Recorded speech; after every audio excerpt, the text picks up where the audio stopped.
Round 1, fight!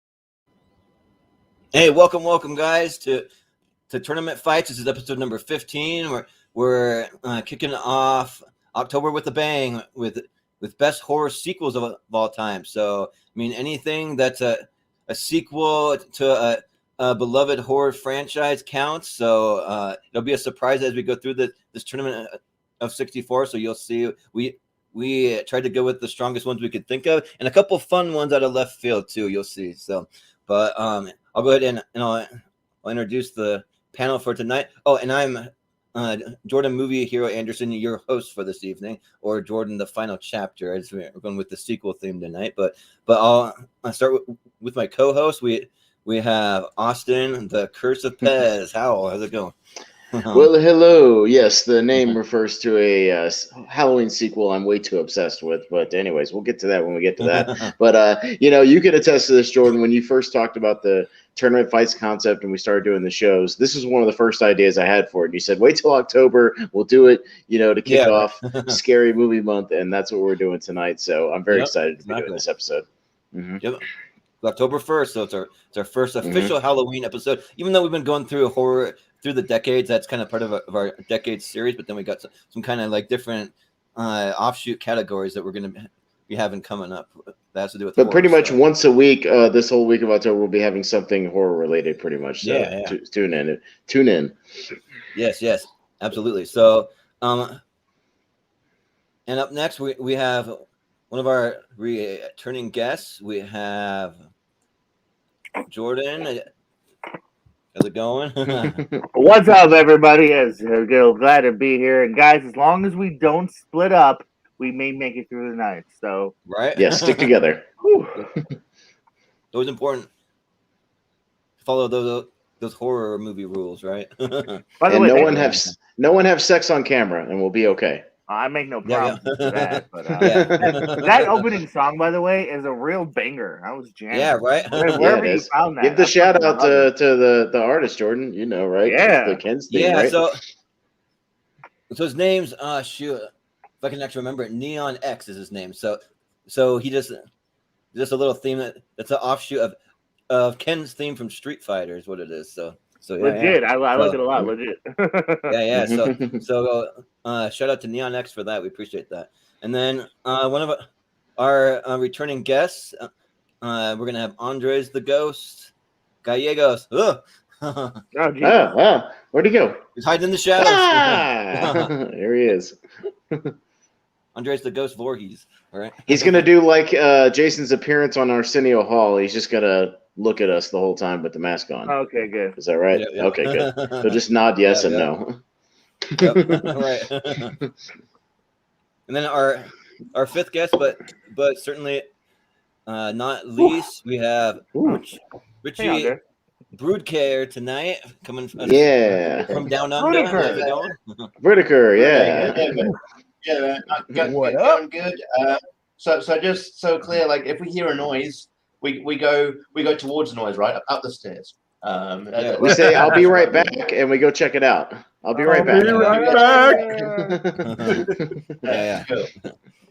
No, good to be here. Well, not back in 15 minutes. Call the cops. Right?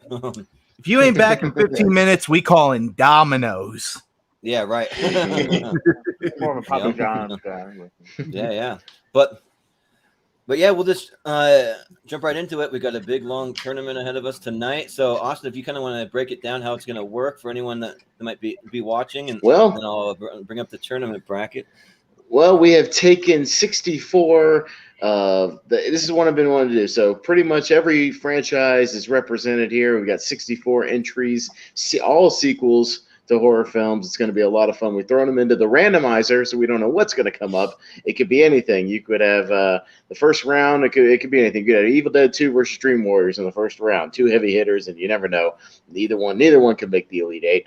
But it's going to be a thing. We'll go up the ladder. We'll start down with Richie on the first fight, and basically we'll present a bracket, and we'll see what happens. You got to guess, or excuse me, just pick whichever one you want, which one you prefer. You can vote for any reason whatsoever. If you like one over the other, if you hate one or the other, if you've never seen them and you just like one of the posters over the other, you can vote that way. It doesn't matter. We need your vote. But as both Jordan and Richie can attest to, this show depends on how long the panelists take to vote for each one. We can either go 2 hours, 2.5 hours, or as they can attest to on our wrestling episode, we could go close to 4 hours. But this all depends on you. This all depends on the panel, and I'm not blaming them. I'm more blaming a certain guy that rhymes with Rico for that one. So as long as we don't go into the entire Wikipedia history of every movie, I think we'll be okay. But so that's the idea. We'll present it thing, Coke or Pepsi. Try to keep it to 20 or 30 seconds apiece, and per vote, and we'll work our way up the ladder every time. But it'll switch order each time. So we'll start with Richie on the first one. Next one will go to Andres. I believe Andres, this is your first tournament fights, right? You've been on Tier Ranker with us, correct? Or have you done tournament fights? This will be my. Okay. Yeah, this will be my first tourney, and then it's going to be my third show with you guys. Gotcha. Well, yeah. So it's different than Tier Ranker. We're not looking for complete essays and your whole history with the movie, for 5 minutes a piece. We're just looking for 20, 30 seconds a pop. Give me your vote and a quick reason, and we'll go from there. Now, some of these I may have to, if Jordan hasn't seen it, I'll give him a quick 5 to 10 second synopsis of the movie, and then maybe something for him to base it off of if he hasn't seen it. That's pretty much it. He's kind of the spectator vote tonight. He's, like you said, he's seen about half of them, but not all of them. All right. So the rule is you have to vote no matter what, because as Austin just mentioned, I've only seen about half of them, so it's up to you guys to either try to sell me on it, or I'll just vote for whatever poster I like better, whatever knowledge that I might have about it, if I saw a trailer or whatever. So yep, and we'll go from there. So all right. Yeah, so let's do this. Let's have a little fun, and we'll see what our random matchups are here. So we're gonna have it'll be a good time. All the major franchises are pretty much represented here. You'll see as we go. But let's see what we got first, Jordan. What did the randomizer give us for our first fight? Yeah, and also just one quick side note: you can vote for any reason at all. So even if you want to throw a wrench into the works, if you have kind of an underrated movie that you think might not be getting enough love, if you just want to vote out of spite because you can't stand the other movie, or one of your favorites got knocked out, you just want the franchise to be represented from that point, even if it's a bad version, whatever reason you want, you can vote for any reason whatsoever on tournament fights. Yeah. All right. So we'll reveal the first matchup. We have Final Destination 3 going up against Saw 4. All right. We'll start at the bottom of the ladder. As random as it gets. Richie, you're going to be up first, sir. Yeah. Well, first. When you want to Final Destinations. Final Destinations are my favorite horror franchises. I actually really, I think they're all really good, except for the fourth one. Saw's good. I do think it kind of the quality waned as it went on. There's some good ones in there, but I'm going to go Final Destination 3. I think it's good. Early Mary Elizabeth Winstead. And yeah, I think it's a good movie. Yeah. All right. Final Destination, Andres. I'm gonna say I'm a fan of the Saw franchise as well, but this is honestly the first time where the franchise started to dwindle for me. Same thing for Final Destination 3, but I think Final Destination 3 has infinitely more watchability to it based on the kills, based on the inventiveness of the kills. Again, Mary Elizabeth Winstead's for a first big thing. Also, as a big Disney Channel original movie type of guy, like the Luck of the Irish guy, Ryan Merriman being in this as well too, also gives it some point. So I'm going to go Final Destination 3. Excellent. Yeah. Jordan. I'll go against the grain. Go with Saw for this one.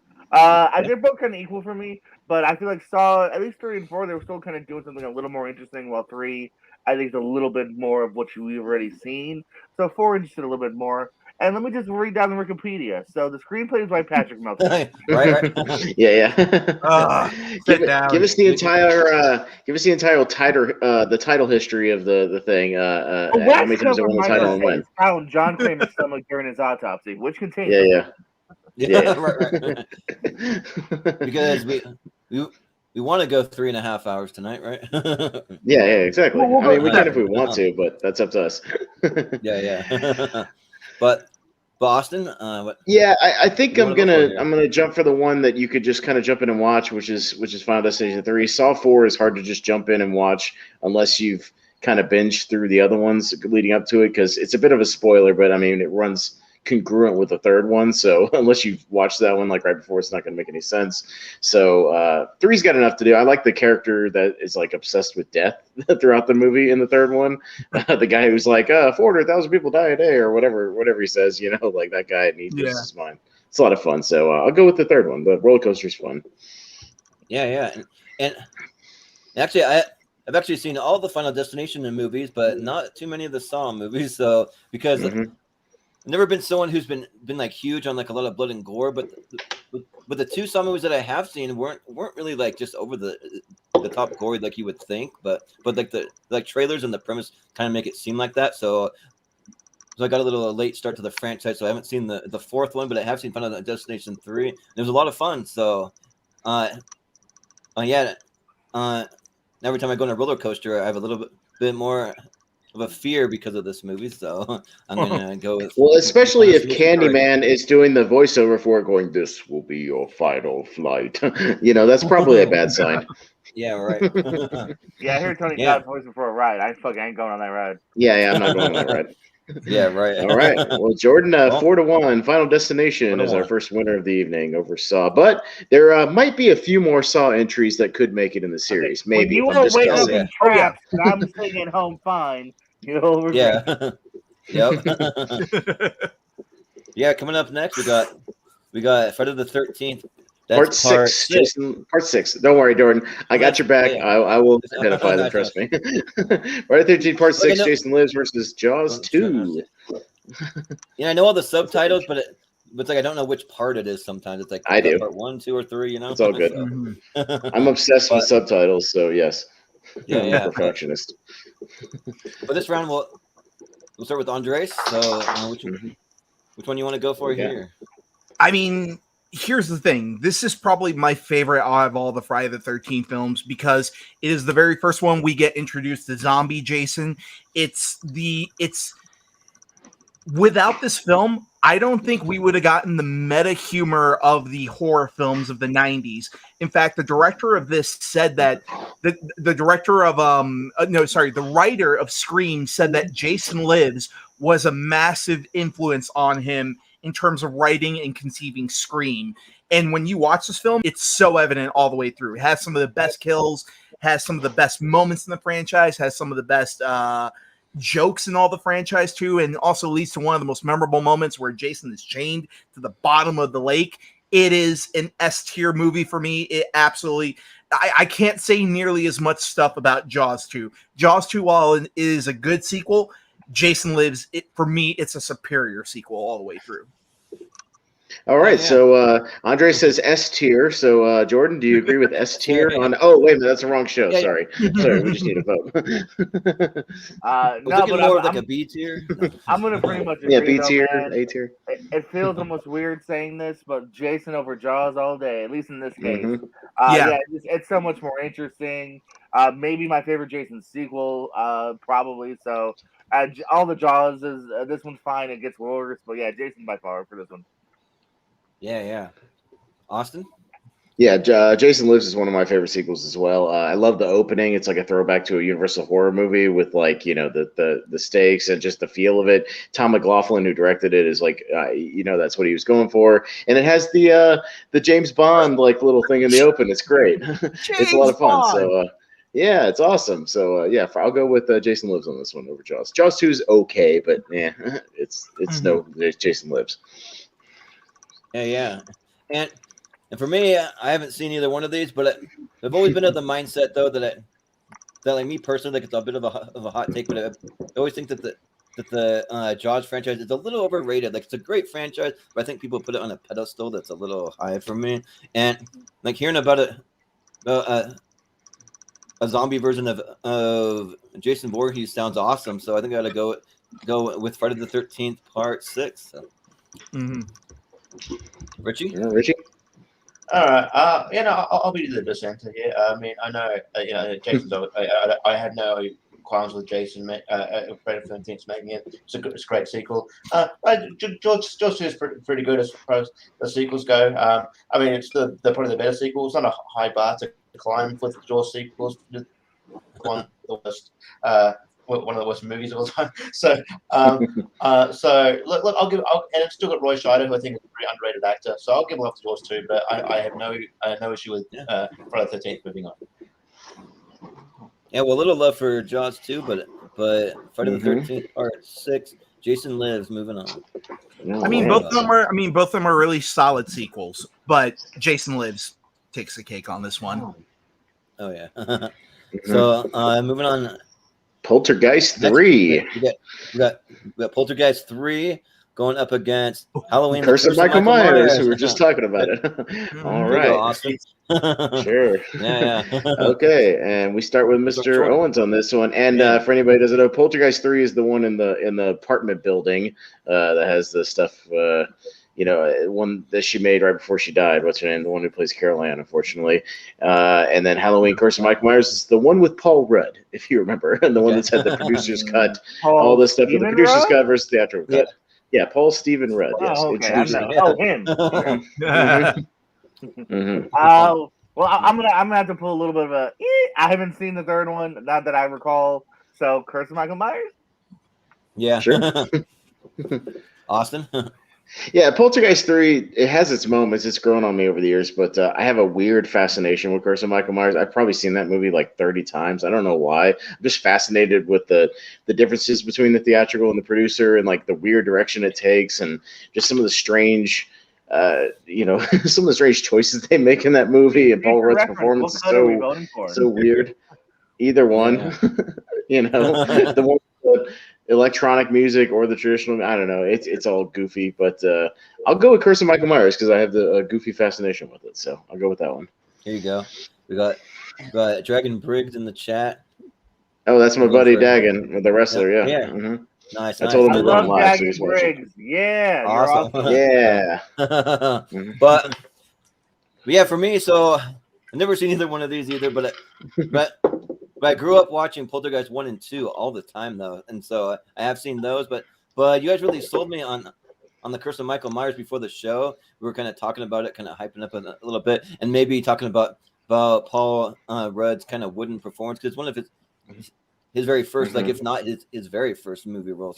So, but even so, I think I'm gonna go with Halloween because I mean the original Halloween is one of my favorites of all time. It's like top 3 all time for me. So I'm gonna go with Curse of Michael Myers. All right. So, Mr. Richie. Poltergeist 3 is not great, but it's like forgettable, not great. At least like Curse of Michael Myers, I could if I'm like got a free sort of weekend, I'll just sort of I'll put it on to enjoy myself, and enjoy the so bad it's good quality of it. So I'd go Curse of Michael Myers. Mm-hmm. Yeah. Andres. We have an interesting case here where we have 2 final films of 2 final iconic actors, in which we have Carol Ann's final film. We also have Donald Pleasance's final film as well.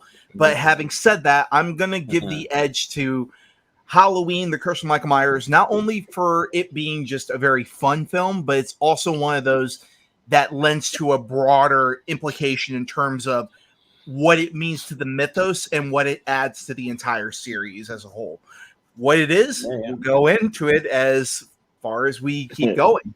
Yeah, right. Because with that, the Curse of Michael Myers will be moving on to the next round with a clean sweep. Surprisingly, we'll see Yeah, how long that lasts. But I don't know if it'll make it beyond the first round, but we'll see. Let's see. We'll see. But we got Halloween 2 going up against Jason Goes to Hell, the final Friday. Okay, Yeah. interesting. Right, so, and I'm up first. So I really like Halloween 2. That one's another one that's grown on me over the years. Literally picking up right where the first one left off. It's still a lot of fun with the hospital setting and the chase, throughout the town. Jason Goes to Hell is a wonky movie. It's got that meta feel to it as well because it was like 1993 and they were starting to play around with that. I like the bounty hunter Creighton Duke. He's fun, but I don't like the fact that Jason's barely in it. So I'll go Halloween 2 on this one. Yeah, and for me, I've never seen either one again, but but oddly enough, I've seen the original Halloween, and then I went to Halloween 3 Season of the Witch, and I got to go back and watch Halloween 2 and like see how he actually died or quote died or whatever, Mm-hmm. But and also Jason Goes to Hell, like it sounds like a fun concept, but from what I've heard, like Halloween 2 just sounds a little more up my alley, so I'm gonna go with Halloween 2. Richie? Well, if we're voting for like dope posters, I think Jason Goes to Hell would move on. Oh, it's a great poster. I would hang that on my wall immediately. Yeah, that is a great poster. But Jason Goes to Hell is fun. But Halloween 2 is a better movie, so Halloween 2. Yeah. Okay. Andres? Where do you guys think I'm going to go with this? Halloween 2. Yeah, I'm gonna guess Halloween. You're right. Halloween 2 is a far superior film in every respect in terms of where it takes place, where it keeps up from keeping Michael Myers all the way through. Jason Goes to Hell, while it is fun, it is a movie that's fun based on pure ineptness. The direction doesn't work. The art direction doesn't work. The story doesn't work. The score doesn't work. Everything is god awful about Jason Goes to Hell. Jason Goes to Hell has only one saving grace. It led to Freddy versus Jason. That's it. Looking at this poster, they don't even give us a chrome hockey mask. Move on, bury it. Halloween. Right. Well, we get one in Jason X. It's just the wrong movie. Much better. Get that film, chrome though. hockey mask. Come on. Yeah. Jordan, what do you got? I gotta go still with H2 as well. Hell, it's a great poster. It scared the crap out of me when my brother had it on VHS back in the day. It always bugged me. But H2, it's probably my favorite sequel if you don't include kind of the rebooted sequel from a couple years ago. I think I've always thought it was a pretty tight, fun movie. Really would have been a good way to end it before Donald Pleasance came back with a little bit of scars. But I like it. I like H2 a lot. Like I said, I'm not huge on many Jason sequels, and this is one that I'm not. So H2. Yeah. Mm-hmm. Yeah. Well, we one of our regulars, Jen Kemp, chiming in the chat. So hey, Jen. She's all about the Halloween too. It's not getting kicked yet. Yeah. Not quite. Not just yet. Halloween 2. See. Moving on. Depends on what it's going up against. It might be if it's going up against Curse. I might vote for Curse though, out of sheer fun. Yeah. But we'll see. Right. Let's see. Let's see where we go. Yeah. Right. Well, Mm-hmm. but coming up next, Leatherface, Texas Chainsaw 3. 3. Yeah. Yes. 28 weeks. 28 weeks later. Ooh. Okay. All right. So, is it me first? Yeah, you're up first. Yeah. And just to let you know, Leatherface 3, so that's the one with Viggo Mortensen as the main kind of killer alongside Leatherface, and also Ken Foree from Dawn of the Dead and Devil's Rejects is kind of in there as well as one of the heroes. Okay. So yeah, it's a strange movie, but yeah, it's that's what it is.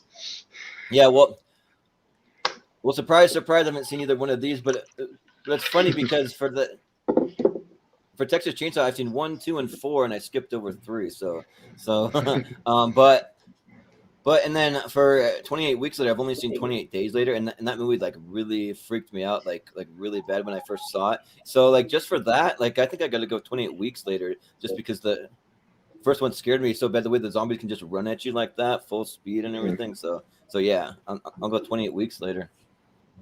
Richie, what do you think? Yeah, I haven't. I like Jordan. I haven't seen Texas Chainsaw Massacre 3. I have seen 28 Weeks Later. It's a very solid. It's a solid sequel. I like the kind of the franchise in general. So yeah, 28 Weeks Later. Yeah. Andres, what do you think?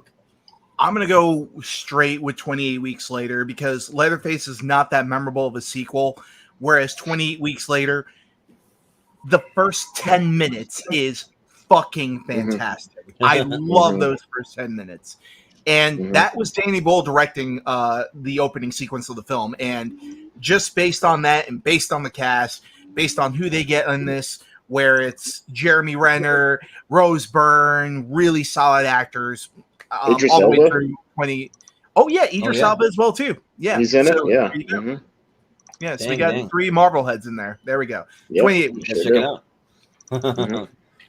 Yeah. But Mr. Owens. well, Jordan, what do you got? Very much in agreement here, actually. Yeah, I wasn't sure how to feel about it, originally, because, like, completely different cast, overall different director, but it surprised me how much I enjoyed the sequel 28 weeks later. One of the first things I remember going, like, oh, I like what Jeremy Renner's doing, and yeah, I thought it was worthy. I'm waiting for 28 months later, any day now. So, Yeah, right. But by this point, it's going to be 28 years later, right? Yeah. There's been nice gaps between the first two. So, but I thought it actually pleasantly surprised me. I had this poster on my other apartment for a while. So yeah. Oh, nice. Well, Austin. Yeah, I'm also going to go with 28 weeks. It also has one of the great panic scenes when everybody's locked in that corridor and the lights go out and the virus starts to spread person to person to person. It's one of the great, like, what would happen if people just panicked and freaked out and this thing spread like immediately. It's got some great tension scenes. Like you said, that opening 10-15 minutes is amazing. It's one of the best openings to a horror movie of all time. So yeah, I'll go 28 weeks. Leatherface is okay, but it's probably the most forgettable of the Texas Chainsaw sequels. Agreed. Yeah.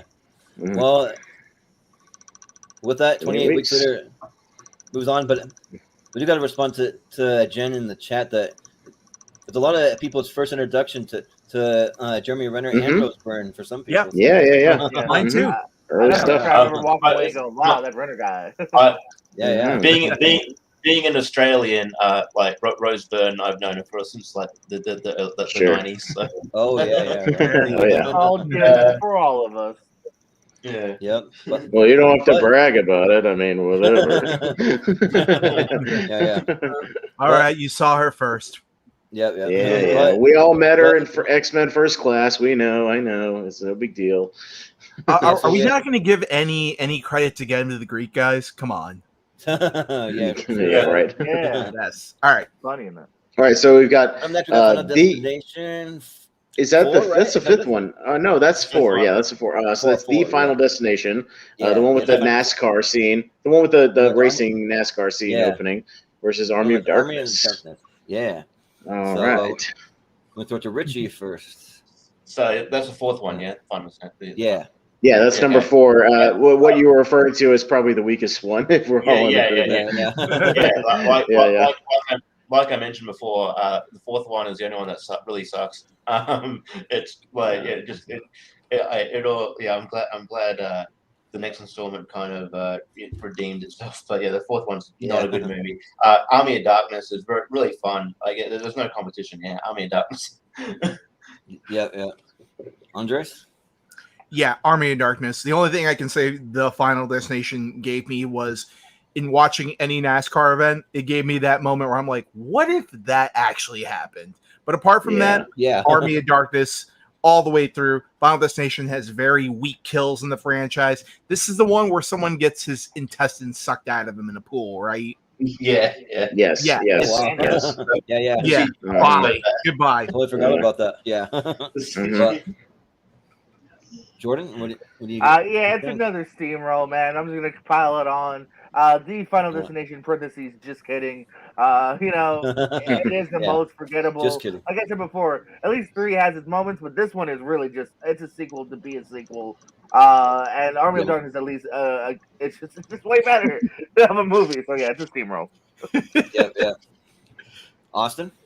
Yeah, the only redeeming thing is the end credits of that one has a bunch of the kills from the franchise in skeletal X-ray form, and that's kind of fun. But like it's because it's supposed to be the final one. But 5 blows it out of the water. Army of Darkness, on the other hand, is a lot of fun. It's very rewatchable. I'll go Army of Darkness pretty easily on this one. Yeah, so actually I have seen both of these, so yeah, I can comment on these. Yeah, and all right, like Final Destination 4, like the final one or whatever, just so bad that like I think that like all the filmmakers like there's no way we can end on that note. We got to make another one. That one was just horrible. So yeah, and like Army of Darkness, it is my favorite of the Evil Dead franchise. Like I think it's just freaking awesome because I kind of like my horror with like some comedy, like some like just like a tinge of off the wall kind of goofiness, and like Bruce Campbell's awesome. Like I'm a big Ash fan, so yeah, I'm gonna go with Army of Darkness. Can we please stop saying final two in these movies, Hollywood? Yeah, please? just stop hedging your bets on the final. Just give it a title, and just if it's the last one, so be it. Yeah, just right. Final until we see the box office receipts. And exactly. Yeah, exactly. Or they can find a way to make it cheaper, and another producer that changes. There you go. But Saw. With that, Army of Darkness moves on pretty easily, and then coming up next we got Scream 4. Scream 4. Against The Bride of Frankenstein. Okay. Interesting match. See, I threw in a couple of classics here, so it's not all recent stuff. Yeah. So we're gonna go with Andres first on this one. Yeah, this could be a tough one. Yeah. Oh man, I personally think Scream 4 is one of the most underrated horror sequels because I think it does a lot really, really well. And also it's Kevin Williamson coming back to the franchise as well. But I'm going to have to go with The Bride of Frankenstein because it's such an iconic film. And it's also one of those rare sequels that's actually better than the original, in my humble opinion, I would say. So I would go Bride of Frankenstein on this one. Yeah. Fair enough. Jordan, what do you got? I won't be heartbroken if Bride goes on. I'll throw in a vote for Scream. As you said, it's not exactly reinventing the wheel, but it does so much right, I feel. It kind of, course corrects some of the mistakes of the third one. I really like Scream 4, so I'll show some love to Scream. I'm very excited. I'm seeing the first one in theaters for the first time soon, too. Love Scream. Oh, yeah, they're doing the Fathom Events 25th anniversary of the original. Yeah, like hard to believe. 25 years of Scream. Yeah. You got to get in on that one. Up with it, man. Absolutely. Yeah. Well, Austin, what do you think? Scream 4, I haven't gone back to rewatch it. I really need to. I remember not liking it very much for whatever reason. Maybe I was in a bad mood that day. I think it's probably my least favorite of the series. But I got to see Bride of Frankenstein in the theaters on a double bill with Frankenstein. And it was great. It's really old school, fun, classic stuff. If given the choice of the two, I'm going to go with Bride on this one. Yeah. Well, for me, I'm a massive Scream fan. I've seen both of these, and like Scream 4, kind of like Andre said, like it's one of the most underrated. I think that we have a lot of love for it, and it has a real eclectic cast of like just kind of B-level actors that they're just fun to see it pop up. I mean, you have like Emma Roberts, Hayden Panettiere, Rory Culkin, Anthony Anderson. I mean, Anna Paquin even shows up. So there's those faces that like most people like don't always place a name with them right away, but like they always recognize the faces. Like, oh yeah, that guy was in that like one movie or whatever, So yeah, I'm gonna go with Scream 4. All right, Richie, you're going to be a tiebreaker here with the fifth vote. Yeah. What are you going to go? Well, I'm going to show my hand here. Scream, the first movie, is one of my favorite movies of all time. Scream 4 is a sequel that probably shouldn't work because we've seen what happens when you do a sequel like over 10 years after the last installment or whatever. And I was very worried. But the Scream 4 is. Scream 4 is, it's great. I really enjoyed it. Also, shout out to the cameo, Alison and Brie cameo, and then the Anna Paquin cameo is pretty funny. But look, The Bride of Frankenstein, it's classic, but I have to go with sort of what I love, and I can't go past Scream 4. Fair enough. Yeah. So. With that, then Scream 4. Well, I at least wanted to include it just to have a little classic representation. So honestly, these are both really great movies, and I'm not upset either way. But this is a tough choice. So the votes. The votes are the votes. Yeah, Scream 4 is going to move on. Yeah. So up next we have Saw 5. Saw 5 going up against the Devil's Rejects. All right. All right. And Mr. Owens, you were up first on this one. Yeah. All right, I feel like I might predict where this is going, but who knows? There could always be an upset here. Yeah. Devil's Rejects, to me, by far the best zombie film. Saw 5 is definitely continuing the weaning of the story being stretched, and honestly, this and 6, I couldn't tell you what the difference was off the top of my head. I saw 5 and 6 probably once, maybe twice in the background. So Devil's Rejects pretty easily for me. Yeah. Austin, what do you think? Yeah, this one's going to be Devil's Rejects by about the length that the Freebird sequence at the end goes. So this is going to be a pretty easy one. Saw 5 is one of the weakest entries, if not the weakest entry of the series. David Hackle directing, taking over for Darren Bowles one just doesn't do as good a job. But on the other hand, Devil's Rejects is Rob Zombie's best movie, and I've seen it an ungodly amount of times since then. So Devil's Rejects for me, pretty easily. Yeah, well, I've seen the Devil's Rejects. I have not seen Saw 5. I've only seen the first 2 Saw movies. So, but when I first saw House of a Thousand Corpses, I was kind of like I understand why people like it, but really not my style necessarily.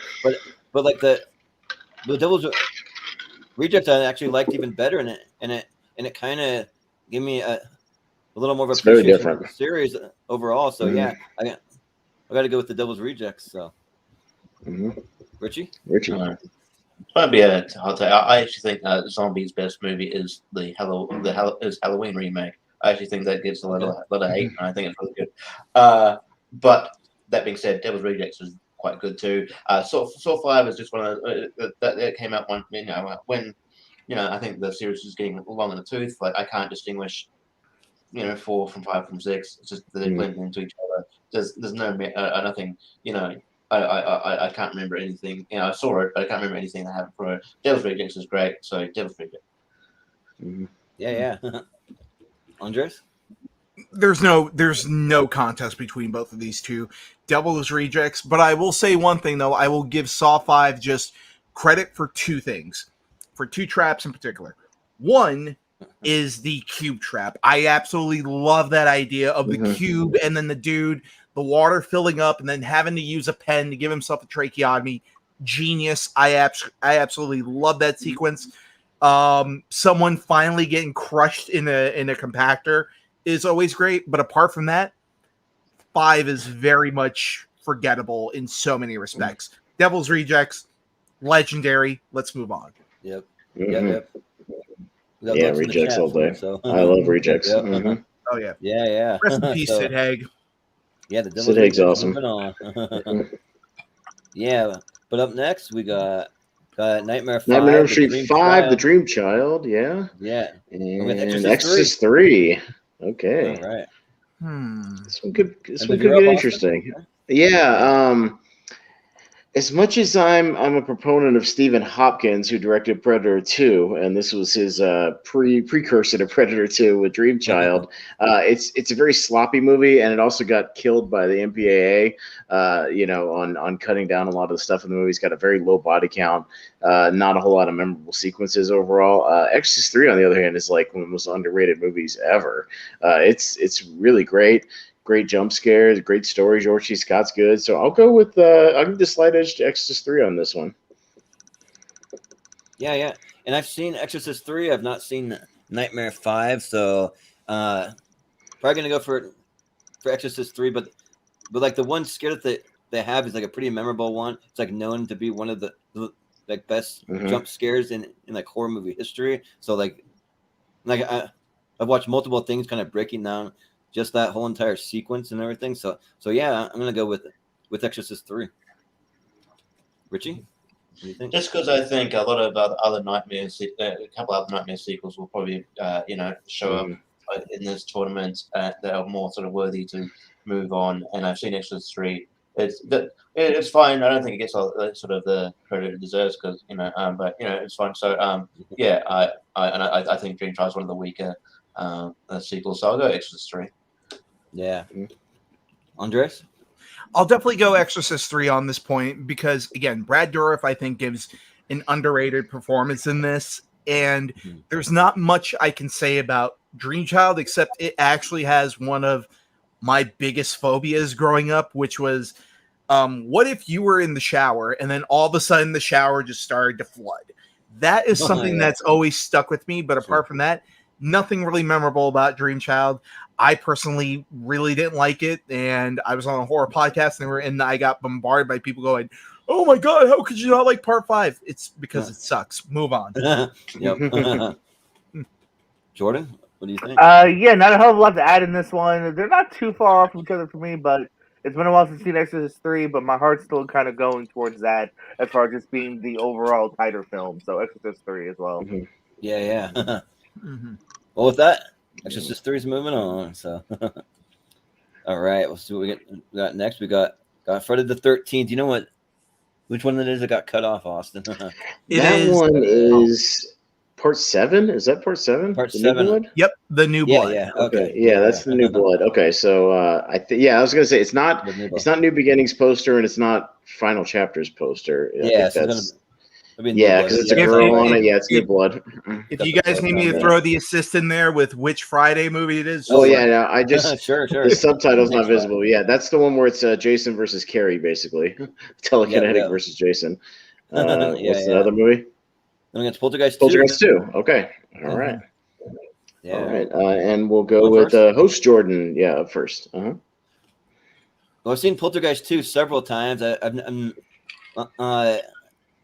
Friday the 13th is the franchise on this list where I have the most holes that I haven't seen. So, and the Poltergeist 2 always like really freaked me out. Like just her being in the house with that like weird creepy priest guy and just like I'm a big fan of the overall concept of just like the whole Poltergeist franchise overall. So yeah, I gotta go with Poltergeist 2. Richie? Yeah, that's what I mean. We don't want to sort of have the kind of tournament just kind of being with just bombarded with Friday the 13th movies, and I think this Part 7 is sort of the weak one for me. It's fine, but Poltergeist 2 is quite a good sequel, so I'm gonna go Poltergeist 2. Yeah. Andres? I'm gonna go Friday the 13th on this one because it does provide really inventive kills. It provides really, really awesome little moments here and there. Jason versus Carrie is something that we've not seen in any other horror film since then, or even before then, apart from Carrie, of course. But it's just a ton of fun to watch. Poltergeist 2 tries something a little different, but I think New Blood is infinitely the more watchable one. Then also New Blood is also where we've gotten Kane Hodder for the first time as Jason. Like whenever you close your eyes and you think of Jason, that's the Jason you think of. And also I think this one has the best Jason design as well too, where he literally has the spine exposed and all that stuff. His spine exposed and literally every single mark and ding that he's equated throughout all the 6 films is in the costume. So just so much I love about this movie. So much fun. It's New Blood all the way through for me. Yeah. I'm not just gonna vote Jason all throughout this. You just happen to pick my 2 favorite ones so far. So, right. Sure. I'll go against that. Go back to Poltergeist 2 personally. New Blood didn't do much for me. It's one of those ones I really hate pretty much all the side characters, and I just it's not one I would want to put back on anytime soon personally. So Poltergeist 2. Yeah. Austin, what do you think? And I'll also show some love for one of my favorite guilty pleasures of the series, which is New Blood. Yeah, because you got Kane Hodder and you've got the sleeping bag kill, which is great, and we set up the throwback in the Jason X one, and then the whole 15-minute sequence or so where it's Jason versus Carrie essentially is super fun. Like just seeing how they fight each other. But Poltergeist 2 is going to win 3-2 here, but I do like New Blood a lot. Yeah. So Poltergeist 2 moving on. Up next, we have Texas Chainsaw Massacre: The Next Generation. It's the one with Matthew McConaughey, if anybody's curious. All right. Renee Zellweger versus Evil Dead 2. Ooh, might be going up against a powerhouse here. Yeah, right. So, all right. Go to Richie. All right. I mean, I think Texas Chainsaw Massacre, the New Beginning, is one of those things where like it became famous because like Matthew McConaughey Renee Zellweger got way more famous and didn't want this to be kind of didn't want people to know about this movie. So I went back and watched it. I went back and watched it knowing that, and, it's fun, but and maybe if it was going against something else, maybe I'd give it some love and get it. Yeah, I hope maybe it'd move on, but it's going up against Evil Dead 2, one of the great horror sequels of all time. Just kind of flipping it on its head. It's really funny, and just a really great movie. So yeah, Evil Dead 2 all the way. This might win the whole tournament, to be honest. Yeah. Andres, what do you think? You have here one of the best horror sequels of all time in Evil Dead 2, and you have one of the worst in Texas Chainsaw: The Next Generation. Yeah. So it's automatically going to be Evil Dead 2 all the way through. There's a really great story about James Cameron waking up Bill Paxton in the middle of the night to rush him off to go and see this awesome new movie that he just saw, Evil Dead 2. Speaks volumes about this film. Evil Dead 2 all the way. Yeah. Jordan, what do you think? I'm gonna have to go against the grain. Just kidding. No, I'm not. Yeah. I'm not doing that. Next Generation has a couple fun WTF, especially looking back with the two big stars, and McConaughey's kind of having some fun. But Evil Dead 2, and as Richie said, this will probably go maybe far. So, and it's definitely going past this round. So Evil Dead. Yep. Austin? First, I'm gonna kill you. Ain't no fucking Biggie. Yeah. Dude, Matthew McConaughey is so fun in that movie. I rewatched it a few days ago in prep for this. If it was going up against any other random Nightmare or Friday sequel, I might vote for it just for fun.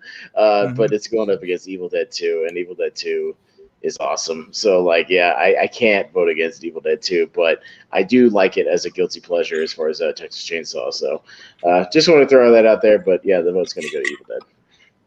Yeah. And for me, so I've seen both of these, and I got to give a little context here because when I first saw Evil Dead 2, I actually didn't like it. I thought that it was really weird. Like, it had some weird camera thing, him shooting through the woods and just doing a bunch of Three Stooges kind of weirdo stuff. Kind of really got to me. But I kind of had the same experience with the original Texas Chainsaw Massacre. I didn't like that one, and I can see myself probably never really liking the original Texas Chainsaw, but I can see Evil Dead maybe growing on me over time because I kind of went into the movie with kind of the wrong mindset. I kind of thought they're going to be more similar to the first one, and it was, but it kind of wasn't because it had some more humor and some more kind of silly, kind of goofy things in there. So, and definitely not going to vote for over the Texas Chainsaw Massacre: The Next Generation. That movie was one of those movies that it's so bad that's kind of fun to watch. But I think Evil Dead 2, it's going to grow on me, and I'm definitely going to give it another rewatch here soon, and we'll see what I think upon a second rewatch. So I'm going to vote Evil Dead 2. So. All right. Clean sweep for Evil Dead 2, which could be another heavy favorite in the tournament. We'll see what happens overall. Yeah. So, you want to go Halloween 3, Season of the Witch, going up against the Texas Chainsaw 2. Ooh, this is tough. Yeah. Ooh. All right. Okay. So, Andres is up first on this one. Yeah. Season of the Witch and Texas Chainsaw 2. Oh. I'm kind of torn on this because I actually do like both of these quite a bit. But if you had a gun to my head, you told me to choose Season of the Witch. Yeah. Jordan?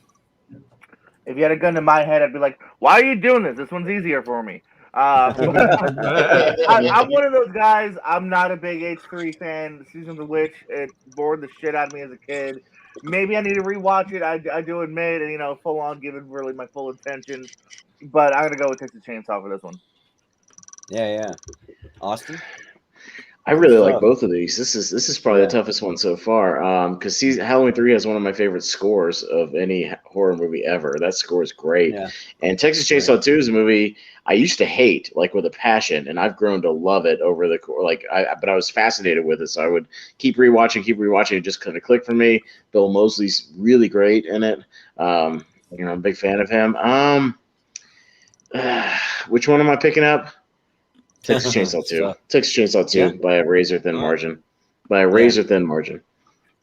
Well, Oh. 8 more days till Halloween. Halloween. Halloween. Halloween. 8 more days. 8 more days till Yeah. Halloween. Silver Shamrock. Shamrock. I think Jordan Yeah, just so- watched that. So is that stuck in your head yet? Is it a Yes. little earworm? I think I like had it in a dream or something. Like I couldn't get it out of like it was like that ingrained in my head. But like I think both of these were great. They're both a lot of fun. And the Texas Chainsaw 2, like compared to the first one, for me personally, it just blew it out of the water. Like I like all the like character and then the set pieces, like that whole underground bunker that they have is just really, really cool looking. And then you have the like grandpa guy just shouting out crazy things the whole time. And you have Chop Top, you have all these cool characters. But like despite that though, like I do kind of feel like Halloween 3 is a lot better written and it had a little bit of a better score for me. So I think I got to do Halloween 3, kind of the opposite of Austin, but just a razor thin margin. So I'm gonna go Halloween 3. So Richie, you think? Am I the decider again? Yeah. Yeah. Yeah, you are. Yep. Decider 2-2 right now. Okay. All right. Look, coming into this, I said that, so I'm going to give some love to Halloween 3 because I think it got a lot of flack. People were like, "Oh, it's just too different. Where's Michael Myers?" And I think kind of people that view it through that lens of like, "Well, it's not. It's too different. It's not like But like, if you view it without the sort of, just as a sort of witch story, it's actually really good. Texas Chainsaw Massacre is fun, but I'm going to go with Halloween 3. All right.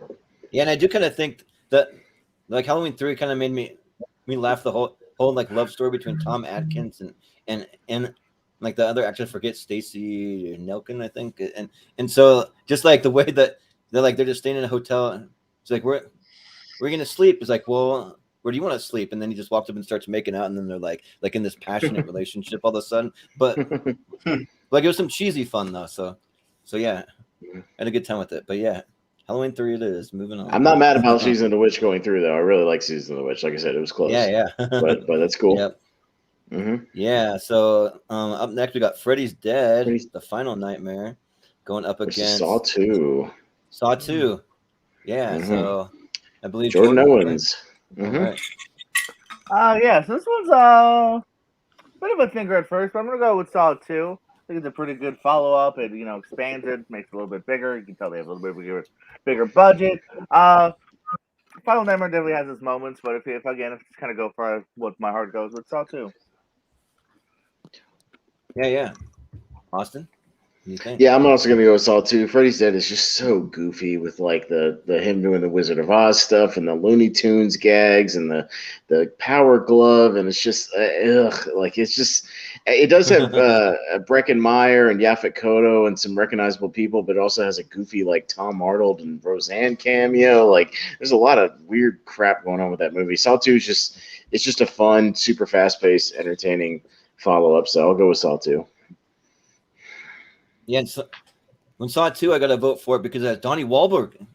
He's just trying to save his son from some poisonous nerve gas, So, and I just watched it. Like that was the very last movie that I got in before doing this episode, and I had a lot of fun with it. So, and I didn't think that I would too going in. So yeah, I'm gonna go with Saw 2, and I haven't seen Freddy's Dead, so that kind of factors in a little bit. But, so, Richie, what do you think? Can someone refresh my memory? Is Saw 2 the one which features the kill with all the pit of needles and stuff? Yeah. Yes. Yeah. It's all the group in the group in the house and the different traps in the different rooms. Yeah, things like that. Yeah. Mm-hmm. Yeah. Well, It's like they're trying to figure out that an kill escape always stays route. with me. Frankie That kill always stays with me, and it's a bit of. I think it's a bit of written. Freddy's Dead is probably one of the when you talk about like Dream Child, like where it's like it can be a guilty pleasure. I feel like Freddy's Dead is probably the one like Freddy's movie is just a bad movie. So Yeah. I'm gonna go Saw 2. Mm-hmm. Yeah. Andres, what do you think? Yeah. Saw 2. Venus flytrap. Start off your film. Fantastic. Great Yeah. twist. You know, the pin trap as well too. Probably also one of the more underrated traps in the franchise is the hand trap, where we're like literally the hands go in, and as soon as they start to pull off, like it starts slitting our wrists. That particularly for me was kind of always hard to watch in a great way. But I will say Tobin Bell has never been better than in this film. So yeah, it's Saw 2. Saw 2. Yeah, they give Tone and Bell a chance to expand the character and like just do some monologues and have a good and like actually act, not just lay on the floor. It's good. Right. Can you imagine the pitch for the first movie? You go up to one of these amazing character actors and you go, "Hey, you know what? We're gonna need you to lay on the floor for the entire time." And then also on top of that, this production is so cheap, we can't afford to get a dummy of you made, so you're gonna have to be on the floor, and also some of the crew and all that other stuff will be stepping on you every now and again, so I hope you're okay with that. God bless you. Well, Saw 2 moving on, so let's see what we got next. We got Child's Play 2. Child's Play 2. Hellraiser 2. Hellraiser 2. Okay. Fun stuff. All right. All right, so I think you're up, Austin. Is that? Yeah, I'm up first. Man, this is kind of a close one. I think I'm going to go with Hellraiser 2. I think it's probably the best Hellraiser. It's my favorite Hellraiser. I think Clive Barker's stuff is best when Clive Barker's not directing it. I think Hellraiser is better than Hellraiser, and you get a lot of more expansion. Child's Play 2 is fun, but really, the only great sequence is the sequence at the end of the toy factory. Like everything else is like kind of forgettable leading up to it. So I'll go Hellraiser 2. Yeah, so I'm with the same mindset that I think Hellraiser 2 is better than the first one, and like it just has some really cool like ideas of like how they show hell, how they show some of the like demons and the monsters, all the creatures, and like Hellraiser was a series when I was a kid that like really freaked me out. Like even to this day, like I'll be honest, like it still freaks me out. Like it's one of the like series that it takes a lot to really scare me. I even saw the Exorcist at a pretty young age, and it didn't really faze me. But like Hellraiser really stuck with me, and so I got to go with Hellraiser 2. Richie. All right. It sort of comes down to what franchise I enjoy watching more. Like I actually have, like I think Child's Play franchise is sort of my guilty pleasure. I watch them all. I even watch the Richard DVD ones like Fiona Door. But yeah, Child's Play 2 is great. I like there is fun to be had with Hellbound, but I'm gonna Child's Play 2. Yeah. Andres. What do you think? You've been very naughty. Wow. Yep, it's going to be Child's Play 2. One of the personally for me, I think Child's Play 2 is a better sequel than the original film. That might be a hot take right there. They expand the characters. Andy Barclay is widely expanded than just being like, Chucky's alive. He's making. Come on, say something. And instead of being such a passive character in this, he's actually a badass that decides to go down into the freaking basement with a freaking electrical knife. Of course, I'm going to go for this movie all the way through.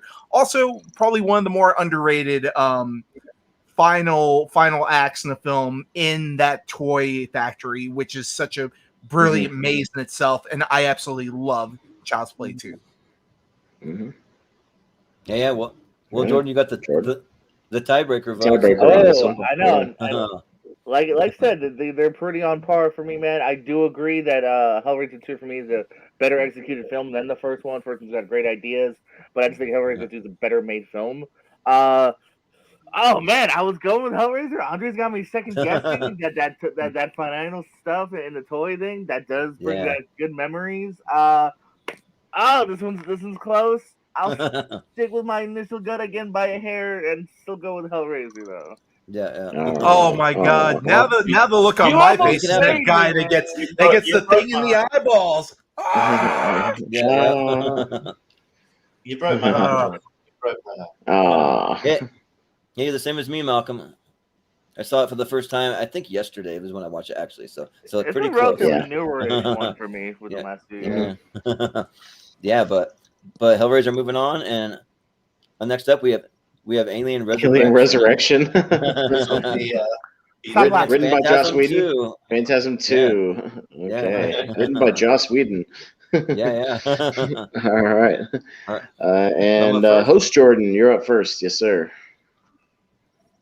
So I have seen some of the Alien movies, but Alien Resurrection just one that I haven't gotten to yet. So I don't really know really much about it. But Phantasm 2 I actually just watched last night for the first time. I watched it right before I went to bed, so it like kind of gave me some kind of like kind of nervous vibes going to sleep. Like, but yeah, it was a lot of fun though. Like I love the Phantasm series. I just love just like the whole concept of like these like dead bodies turning into these little dwarf creatures, and then the kind of slick when they go into like the other realm where all the phantasm stuff and the little balls come at you and then stuff like that. They're pretty cool and inventive idea. So yeah, I'm gonna go with Phantasm 2, I think. And also I had a really great score too. So yeah, I'll stick with that. Richie?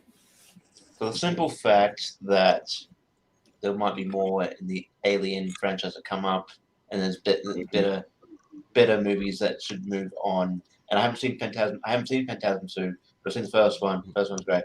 And I just like Alien Resurrection is so like at best mediocre, at worst pretty bad. So I'm just gonna go Phantasm 2. Yeah. Andres, what do you think? I'm not thinking in terms of how many movies there are in the franchise or in terms of how much representation I just want. You guys are asking me my opinion on which one is the one I enjoy the most out of the two. For me, by a landslide, it's Alien Resurrection. I mean, Sigourney Weaver, when is she not watchable? And then also, Resurrection has some really great scenes that I don't think get enough credit. Like the underwater sequence, I think is fantastic. CG a little questionable. The aliens sort of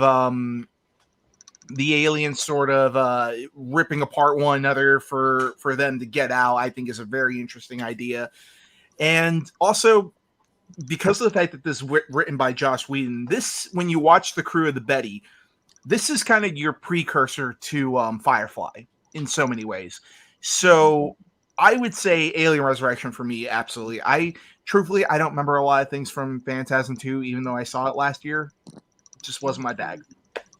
Yeah. Jordan, what do you think? I'll continue the Resurrection respect.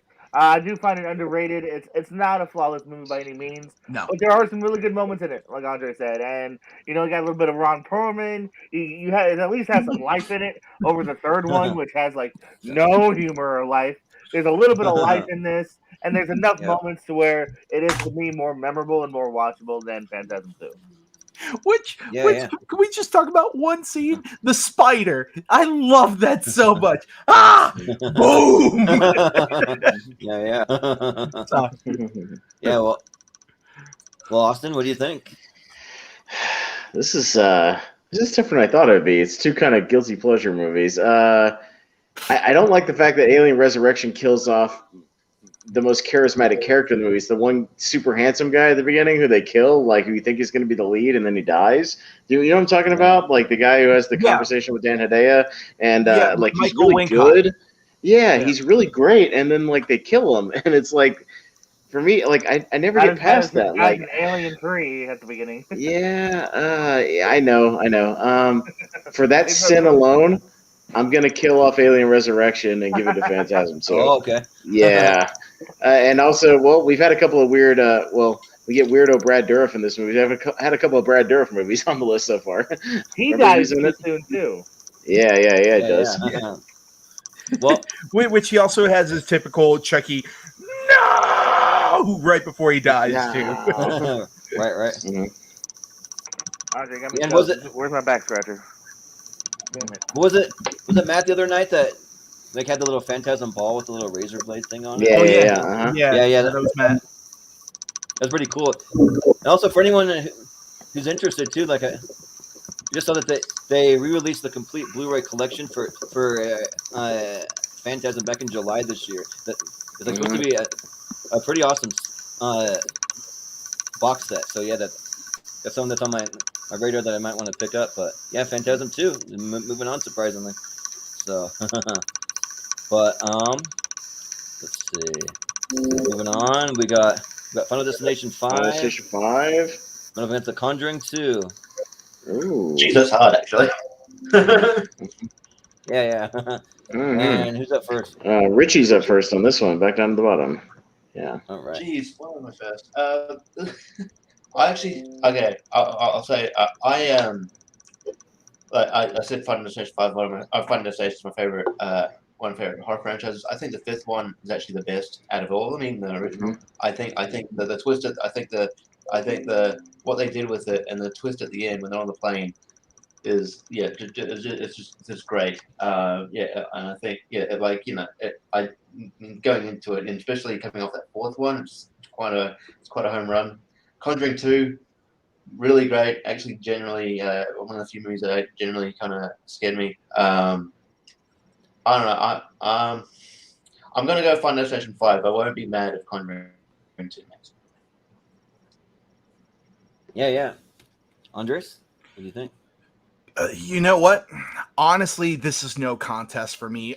Conjuring 2 is probably one of the few sequels, again, that I will say is far superior than the original for me because, number one, the scares are nonstop all the way through. The scares are much better crafted. The family you follow so much, and the little girl is amazing in the film.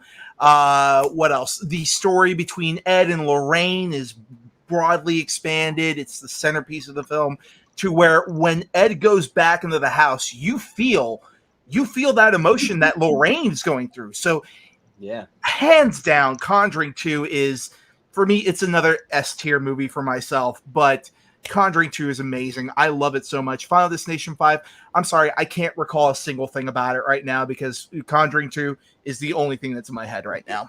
The bridge sequence, the opening falling bridge. It's awesome. Don't care. Sorry. Jordan, what do you think? Both guys have said stuff I've agreed with.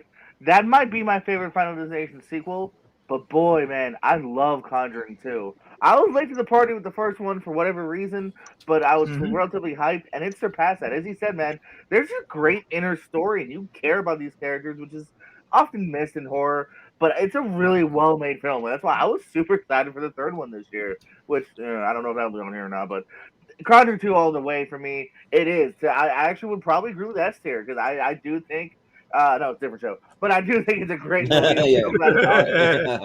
So yeah, Conjuring 2, man, definitely one of something that comes to my mind for horror sequels. Yeah. Austin, what do you think? Final Destination 5 all the way. Conjuring 2 is good, but it's too damn long. 2.5 hours is way too long for a horror movie. It drags. It takes forever to get there. I'll take a 90-minute amazing, awesome Final Destination movie over that. I love the way it brings it all together with the series. Conjuring 2 is just too damn long for me. That's why I haven't gone back to it. So I'll go with Final Destination. Yeah, well, I'm actually glad that The Conjuring 2 is getting some love here because I've been on a couple other horror panels where like everyone's crapping on it, and like I think that it's great. And Final Destination 5 is probably one of my favorite Final Destination sequels. But and man, if it's going up against anything else, I would probably vote for it. But The Conjuring 2, like Andres, you're right. Like it has scares throughout the whole entire movie. It even has like some like moments that with a little bit of humor. It even has a little bit, there's some feel good moments, especially at the end when he's like playing the I Can't Help Falling in Love with You on the guitar and all that stuff. So like it has a really cool ending, like all of that stuff, like just kind of plays super well to me. And it also introduces some really cool horror characters, even though the nun was a horrible offshoot of the Conjuring 2, like the whole Valak thing. I thought worked in the movie for me, and then seeing the like was it. Like the Crooked Man that they had too. I love the Crooked Man though. I do like that. Yeah. Yeah. So like that was great. So that's the spinoff we wanted. Yeah, right. Yeah. Exactly. Yeah, but I'm gonna go Conjuring 2. All right, so very close, 3-2, but Conjuring 2 is going to pull it out. Oh, God, you guys had me worried there for a second. Which one was it going to be? The film that spawned an entire franchise, or is it going to be the one that ended the franchise? Yeah, right. Yep. But up next we got that's the end of that side. Oh, that's the end of the first side. All right, nice. The other side. So we haven't seen a lot of Nightmare movies, so I have a feeling we're going to see a lot of them on the other side. We got to see some more Friday sequels, probably a few more Halloweens, and a few other kind of off the wall ones. Oh boy, here we go. Did I get married too? The Halloween and Resurrection. Resurrection with Busta Rhymes. Yeah, Halloween Resurrection versus Friday the 13th, the final chapter, part 4. All right. Mm-hmm. Yeah, so. And we're going to go to Andres. Andres up for this one. Yes, sir. All right. It's no contest for me. Final chapter is not only probably one of the best Friday movies as well, it is hands down the one with the most atmosphere, the most scares. It's the one that they thought they were going to end the franchise on. So they literally said, we're going to do this one right. We're going to make this one as scary as we possibly can, and we're gonna have fun with it. Halloween Resurrection. I mean, Jesus Christ, trick or treat, motherfucker. Sorry, no contest for me whatsoever. Anybody objectively could see that final chapter is a far superior film in any capacity. So final chapter, go all the way. Yeah. Jordan? I didn't think I would ever petition this hard for final chapter. Not that I hate it, but against the Resurrection, all day, every day. Final chapter. Resurrection is whack. I knew it from when I first saw it. I've tried rewatching it. Nope. Hate the beginning. Retconning the one before it. Nope. Bad all. Busted. No. Stop it. No. Yeah. Let the dangertainment begin. Yeah. Right. Sean Patrick Thomas, Awesome. whatever his name was. Yeah. Well, I mean, You think? Resurrection must be somewhat memorable given the fact that we all know shit about it, but but still, regardless of that, it's just more because it's infamous and how bad it is, so everybody's seeing it. But final chapter is really good. Joseph Zito directs the hell out of that movie for a little small slasher. Like, it looks great. The stunt sequences are really good. A lot of the atmosphere of it is really, really good. And you get Crispin Glover. What's not to like? It's great. So I'll go final chapter. Yeah, Crispin Glover, man. That's the one he's in. Oh my god. And it has probably the best kill of the entire franchise. God damn it. Where's the corkscrew? Boom! God damn it, where the hell's the corkscrew? Yeah, I can't believe I forgot about that. Mm-hmm. Yeah. Everyone do your best dance. Mm-hmm. Right. Yeah. Whatever that is. Yeah, right. It's Crispin Glover. We accept it. Mm-hmm. Yeah, and then I have not seen either one of these, but from the sounds of Friday the 13th, I mean, you put Crispin Glover in a movie like that, and I'm sold. Mm-hmm. Like, and also just everything that you guys said, like, something that has some really cool kills, just like that. It's a lot of fun. So yeah, I'm gonna go with Friday the 13th, the final chapter. So, Richie. All right, Richie. Yeah. How in Resurrection of the worst Halloween sequel. It may be rivaling some other one that's coming up, maybe come up later. I'm not sure, so I won't mention it. So final chapter all the way. All right. Yeah. All right. Clean sweep for the not so final chapter. Of Friday the 13th. Right. The final chapter. Yeah. But come on, next we got Child's Play 3. Child's Play 3. Going up against Halloween 4. Halloween 4, Return of Michael Myers. Yes. And Child's Play 3 is the one at the military academy that recasted Alex Vincent. And Halloween 4 is the one after Season of the Witch that brought back Michael. So and it's Jamie. What's her name? The little girl, the actress. I'm blanking on her name, but who would be in the next three? Mm-hmm. Yeah, Danielle Harris. Yeah. Mm-hmm. The start of the Danielle Harris Thorn trilogy. Yes. Mm-hmm. Yeah. All right. So Jordan Owens, you're up first. Again, this actually they're pretty on par for me to a degree. Again, maybe neither one of them is fantastic, but I liked the Jamie story. I think Danielle Harris does great in it. As far as her, and then going into 5 and kind of start a whole new story again up here. So I'll go with Halloween. I'm a Michael Myers guy. There you go. Votes for final chapter. Yeah. Mhm. So Austin, what do you think? These are not on par for me. Halloween 4 is miles ahead of Child's Play 3. Child's Play 3 is easily the worst of the series. Halloween 4, Dwight H. Little directs it. He's awesome. Like it's great. It's got a good protagonist. Daniel Harris is good. Donald Pleasance is good in it. Halloween 4 is one of the stronger Halloween sequels if you go back and see it. It's really, really strong. And Child's Play 3 it's just bland. It just kind of sucks. Halloween 4. Yeah. Well, I haven't seen either one, but again, I'm a massive Halloween fan. Like Child's Play 3, like kind of one movie kind of blends into the next. Like I think that's a fun series, but like Halloween, like just from what you guys have said so far, plus just the fact that it's Michael Myers, one of my favorite horror movie characters. I'm glad that he's back, and also after seeing Halloween 3 season of The Witch, probably I'm gonna have Halloween 4 queued up next. So yeah, I'm gonna go with Halloween 4. All right. Richie, what do you think? I think he's tending to his dog for a second. Okay, Richie, you're up. Yeah. Let's see. Richie, Might can be you a hear little us? Are you frozen? I think he's frozen for a second. I'm Richie. Well- I vote for Halloween 4. Yeah, right. We can go to Andres, we'll for go a to you. minute. We'll go to you for a second, see if he unfreezes in a minute. Yeah. Richie, Okay. you're kind of frozen for us. I have to drop Yeah, out. you can hear us. Oh, Maybe. I think he's back. Nope. He's maybe. Yeah. It's a little Is he back? choppy. We Can you can't hear us, hear you Richie? now. Yeah. Try dropping out and then coming back in, probably. You know, Can you hear me? Yeah, okay, we yeah, can hear you I now. can hear you. Can Are you you hear me? back? Yeah. Mhm. Yeah. We could for a second. Yeah. He's frozen again. Yeah. Technical difficulties with Richie. We'll get back to you in a second, buddy. Go ahead, Andres. Yeah. Yeah. We'll check in with you in a second.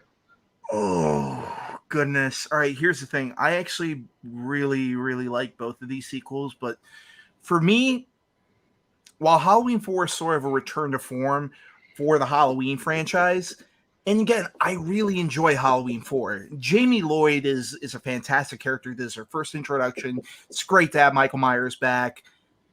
But honestly, for me, I think Child's Play 3 is vastly underrated. It is a movie There you that go. takes place 16. Oh, goodness. Sorry. I just had to throw Oh, that goodness. comment up there. Hey, Halloween 4. Richie See, is but so much here- better here- good looking. but here's the thing: is that Child's Play 3, I feel, is so underrated because of the fact that we deal with an Andy Barclay who is now 16 years old, who is aware of the fact that no one's going to believe him if this doll comes to life, and also having the entire movie take place at a military school, and just some truly really memorable set pieces as well, like the guy getting the guy getting compacted in the trash compactor, I think is fantastic. I also think the ending where they're all playing the war games with one another and replacing the bullets, the paintballs with actual bullets, I think was truly inventive and unique for the franchise.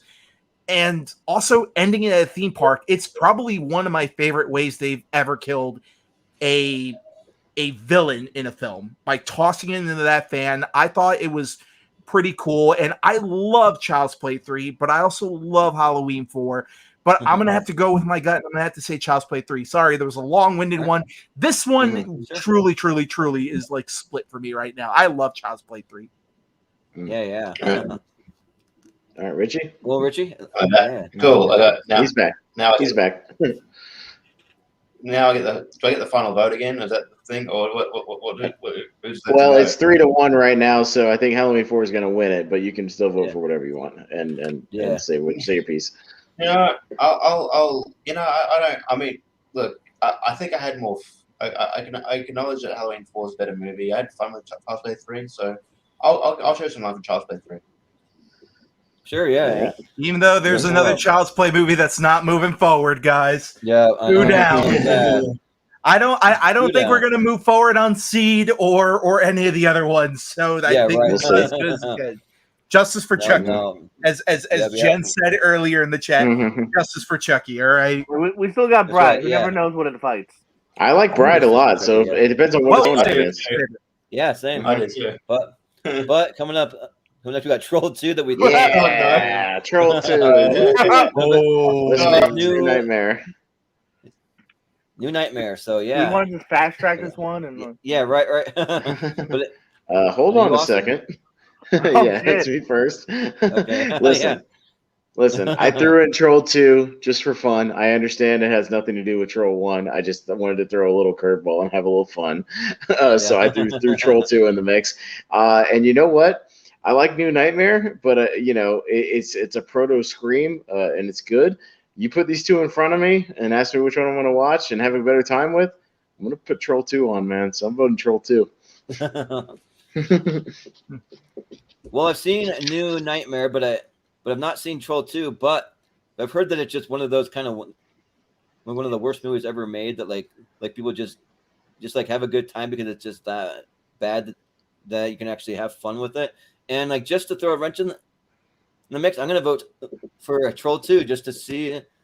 Dude, I've seen it in a Let's theater. go. It plays like The Room. Yeah. It's so fun.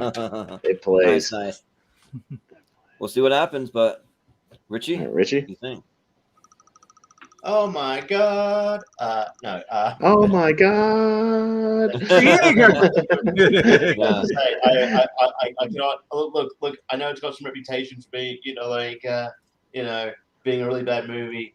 But I can't. I'm not voting for it. New Nightmare is really good. It's like a better version of Scream 3. It's a better version of the Scream 3. I love how meta it is. So New Nightmare all the way. You're insane for what Troll 2. Yeah. Well, Yeah. Well, Andres, what do you think? One of them is great for being terrible. The other one is great for truly trying something different with the franchise by taking the meta nature, by taking the aspect of Freddy Krueger being an entity, sort of like a meme, if you will. And that is genius. And I just love New Nightmare so much, top to bottom. There's no contest between these two. Well, I mean, Troll 2 is a fun time. But Wes Craven's New Nightmare is a film. It's something that if I'm gonna pop in something horror related, it's gonna be New Nightmare all the way. So New Nightmare, Totally. I can't go the other way. Yeah, right. Jordan? Well, thank you, Andre and Richie, for stopping the madness of nearly letting Troll 2 into another round of this thing. And then just legitimately shout out to New Nightmare in a real way of it being really inventive and different and something that I do quite enjoy as well on a legit level, and definitely more than Troll 2. So New Nightmare. Yeah. Hey, you put Troll 2 up against Freddy's Dead? Which one are you gonna watch? I mean, I don't always use the watch easy. thing. Yeah, see, it just depends on what it goes against. Absolutely Troll 2. See, Okay. so depends on what it goes against. Troll 2, but I work for Dream still a better movie. Yeah. But New Nightmare is awesome. Like I actually really do like New Nightmare a lot. But moving on, we got Alien 3 going up against Freddy versus Jason. Freddy versus Jason. Okay. And host Jordan, you are up first, sir. Yes. All right. Well, I've never seen Alien 3. I mean, I've heard mixed things about it, but Freddy versus Jason actually have seen, and I thought that it was fine. Like it's one of those things where two people are having sex and then someone pops out and kills them. It's just like that for like half the movie, and I feel like that in a battle like that. Like Freddy Krueger's gonna win every single time, even though in the movie kind of Jason does win, but it's like you can't kill Freddy because he's in your dreams. Like he's not like an actual real person. But just because I haven't seen Alien 3, I'll vote Freddy versus Jason. So, but Richie, what do you think? Yeah. Well, Alien 3 achieves something that I didn't think an Alien movie would do. It makes it's quite boring. Yeah. So Freddy vs. Jason is fun. I think it could have been, with the whole concept of it, like you want these two pairing off. I just think it maybe it could have been a lot better, but it is fun. And just a bit of a trivia note. One of the guys who does the stunts. One of the guys who does the stunts for this movie is Rey Mysterio. So there you go. Nice. Freddy vs. Jason. Right on. Yeah. Okay. Andres? For me, hands down, it's Freddy vs. Jason. Alien 3 is a mess of a film. It's a film that it feels like a plate of spaghetti being unfolded on screen. I mean, again, this is Fincher before he had the ability of being Fincher. So, yeah. I don't get the people that defend this film so much so to the point even David Fincher doesn't like it. Even Fincher hates it.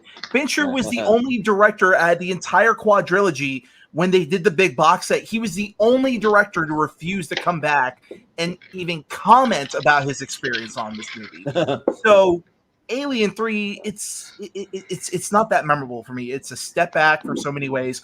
The only one thing I will say about Alien 3 that is a saving grace is Elliot Goldenthal's score is superb.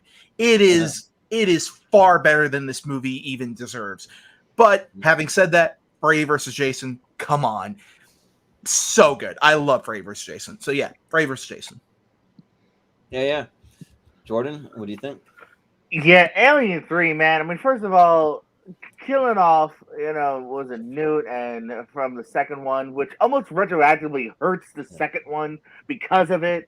Oh, yeah. Weird decision. And this thing has no life, no soul. It's so bleak. That's why I almost like Resurrection. I almost defend because I'm like, damn, at least they're kind of trying to be entertaining and like other than just being a very dark whatever.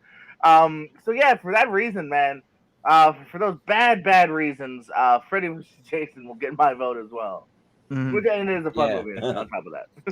on top of that, I will say Resurrection I actually prefer a lot more. Well, no, I do too. It has more going for it. Yeah. Austin, what do you think? Well, funny you should mention those people, Andres, because I'm one of those people who defends Alien 3. I like Alien 3 a lot. I love the atmosphere of it. I like the way it's shot. I love all the character actors that are in it. Charles Dance and Charles S. Dutton and Pete Postlethwaite. Like, you got a lot of really good character actors, which I just appreciate anytime they can get good roles and good stuff. I think it's a fascinating script and the way it's kind of set up. I do hate what it does at the beginning to Aliens retroactively because I'm a big fan of Aliens. But once I get past that, I think it's actually got some really, really interesting things. I think Sigourney Weaver gives a good performance. I'm a defender of that movie. I like that movie. So I understand the hate for it, but I'm one of the few people. There is a group of us out there that defend it and like it, even despite what David Fincher might think of it. But it's only because it was taken away from him. That's all. He has he's bitter towards his experience with the studios more than anything. So Freddy vs. Jason is okay. The stuff at the end is the best thing. I do like it, but I'm gonna vote Alien 3. I'll at least give it one vote. I'm a defender. Yeah. And just to clarify that, you at least are willing to have a conversation with me about the aspects of Alien 3.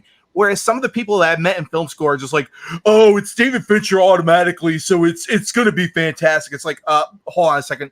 No, even Fincher doesn't like this movie. Even he says, and yeah, I understand. I understand it's not great. I find very interesting things about it. There's some interesting choices. There's certain things that draw me back to it that I've gone back to rewatch it kind of once a year or so. I go and rewatch it, and especially the work print, the longer cut.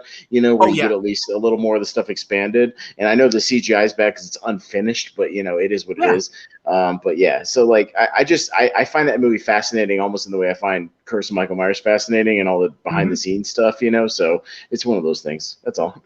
But all I'm saying, Austin, is I don't count you among those fans. Sure. Because you are actually having a civil discord with me. So I appreciate it. I'm giving you a compliment here. All right. And I'll give a plug too. There's an Alien 3 Teleplay audiobook thing they just put out with fantastic on Audible. That's really good. It's like one of the original scripts before it got kind of turned into what it became. It's really good. Check it out. Yeah. Fantastic. Yeah. Mm-hmm. do want to shout out the Alien 3 video game though. Like that one's actually a fun video game. So. Which Alien 3 video game? Super Nintendo or the Genesis? Because I love both of them. Usually I kind of lean a little more to the Genesis one myself, but I mean I like them both. So yeah, but yeah, Freddy vs. Jason moving on pretty handily. So we got Friday the 13th Part 3 going up against Saw 3D. 6. Oh, I thought we were almost going to get 3D versus 3D. No. 3D is 7. Yeah. Okay. Oh. Yeah, never mind. Sorry. Yeah, Saw 6. No, Saw 6 is the is Jigsaw versus the healthcare system, and Friday 13th Part 3 is the one in 3D. Yes. Healthcare. Well, the healthcare system and mortgage lenders. Yeah, that's right. Right. Subprime mortgage lenders. That's right. So Richie's up first on this one. Yeah. You got subprime mortgage lenders. I mean, as I said, that's before, what it is. like, I'm not lying. He goes after just mortgage funny. lenders in that movie. I'm not lying. It's ridiculous, yeah, but yeah. As I said before, I think Saw sort of like at this point, just sort of blends into each other. I don't remember. I've seen Saw 6. Don't remember anything about it. Friday the 13th Part 3. This is if you ask me which one I'm likely to watch again and enjoy more, it'd be Friday the 13th Part 3. So I'm voting for that. Yeah. Andres, do you think? As the resident Jason fan, it kind of pains me to say I actually prefer Saw 6 because Saw 6, I feel I hated. I was okay with 4. I disliked 5 quite a bit. 6 was the one that I kind of felt like this was the movie that they wanted to make this entire time because they actually had a theme that they were going for and they presented an actual legit thought-provoking question, which is what sense does anybody have to judge a life based on numbers? And I thought that was actually a very intriguing place for the Saw series to go. And personally for me, it is probably my favorite one between 4, 5, and 6. You know what? I would even argue that this is probably the best sequel out of the bunch after the first 3. So I will even go as far as to say Saw 6 for myself right now. Mm-hmm. Yeah. Gordon, what do you think? This is kind of a blasé round for me. Where I'm like, what do I like slightly more? Yeah. Going off what Andre said, I'll also jump on Saw 6. It does kind of have a little bit more redeeming than 5, and I at least remember it a little bit more personally. So Saw by much. Mm-hmm. Yeah. Austin? This was going to be Saw for me by a country mile. I think 3 and 6 are 2 of the best sequels, mainly because they present intriguing stuff where it's somebody making decisions for other people, which is why 3 and 6 kind of stand out. It's like the person kind of deciding who gets to live, who gets to die in the traps, as well as being kind of tortured himself. So that prevents it. It's a little bit unique. Kevin Grader's he actually directs it really well. So yeah, this is one of the better ones of the Casas Mandalore saga, as we like to maybe we call it. Sort of the the second half. No matter how much he tries to ruin the franchise, this one is just good enough. Yeah. And Friday the 3D really is the only reason I go back to it is because it's the one where he gets his hockey mask. It's okay, but it's not great for me. So yeah, I'll go. So yeah, this is the first one where he gets his mask. Okay. Yeah. Well, I haven't seen either one of these. I definitely haven't seen very many Friday the 13th movies. That's a series that I need to watch very soon. That it's high on my radar. But I saw 6. I kind of like the fact that like Jigsaw always has a motive for the people that he chooses to put into these crazy situations and going against like subprime. Mortgage lenders, that to me just almost sounds like it'd be kind of boring, but at the same time though, kind of intriguing that he has the whole motive to kind of do something like that. And this one's tough because one, I haven't seen either one, and seeing the first Friday the 13th where Jason gets his mask, it's kind of intriguing to me, but You know what? I'm gonna give some love to Friday the 13th Part 3. I think so. I'll do that. Well, even with that, Saw 6 randomly is going to make it through, but it may not make it very far. We'll see. We'll see how far it goes. Some of these random sequels may not make it past the second round. But we'll see. But to be honest, did we also think Part 3 was going to go that far either? It's kind of going. Nah, yeah. I mean, it's a toss up of like kind of mediocre sequels. Yeah, at best. Yeah. Blase. Yeah. Well, moving on. We have Halloween. 2018 Halloween. Yeah. 2018 against versus Jason X. Man. All right. And Andres, even with that reaction, you're going to be up first. So. Yep.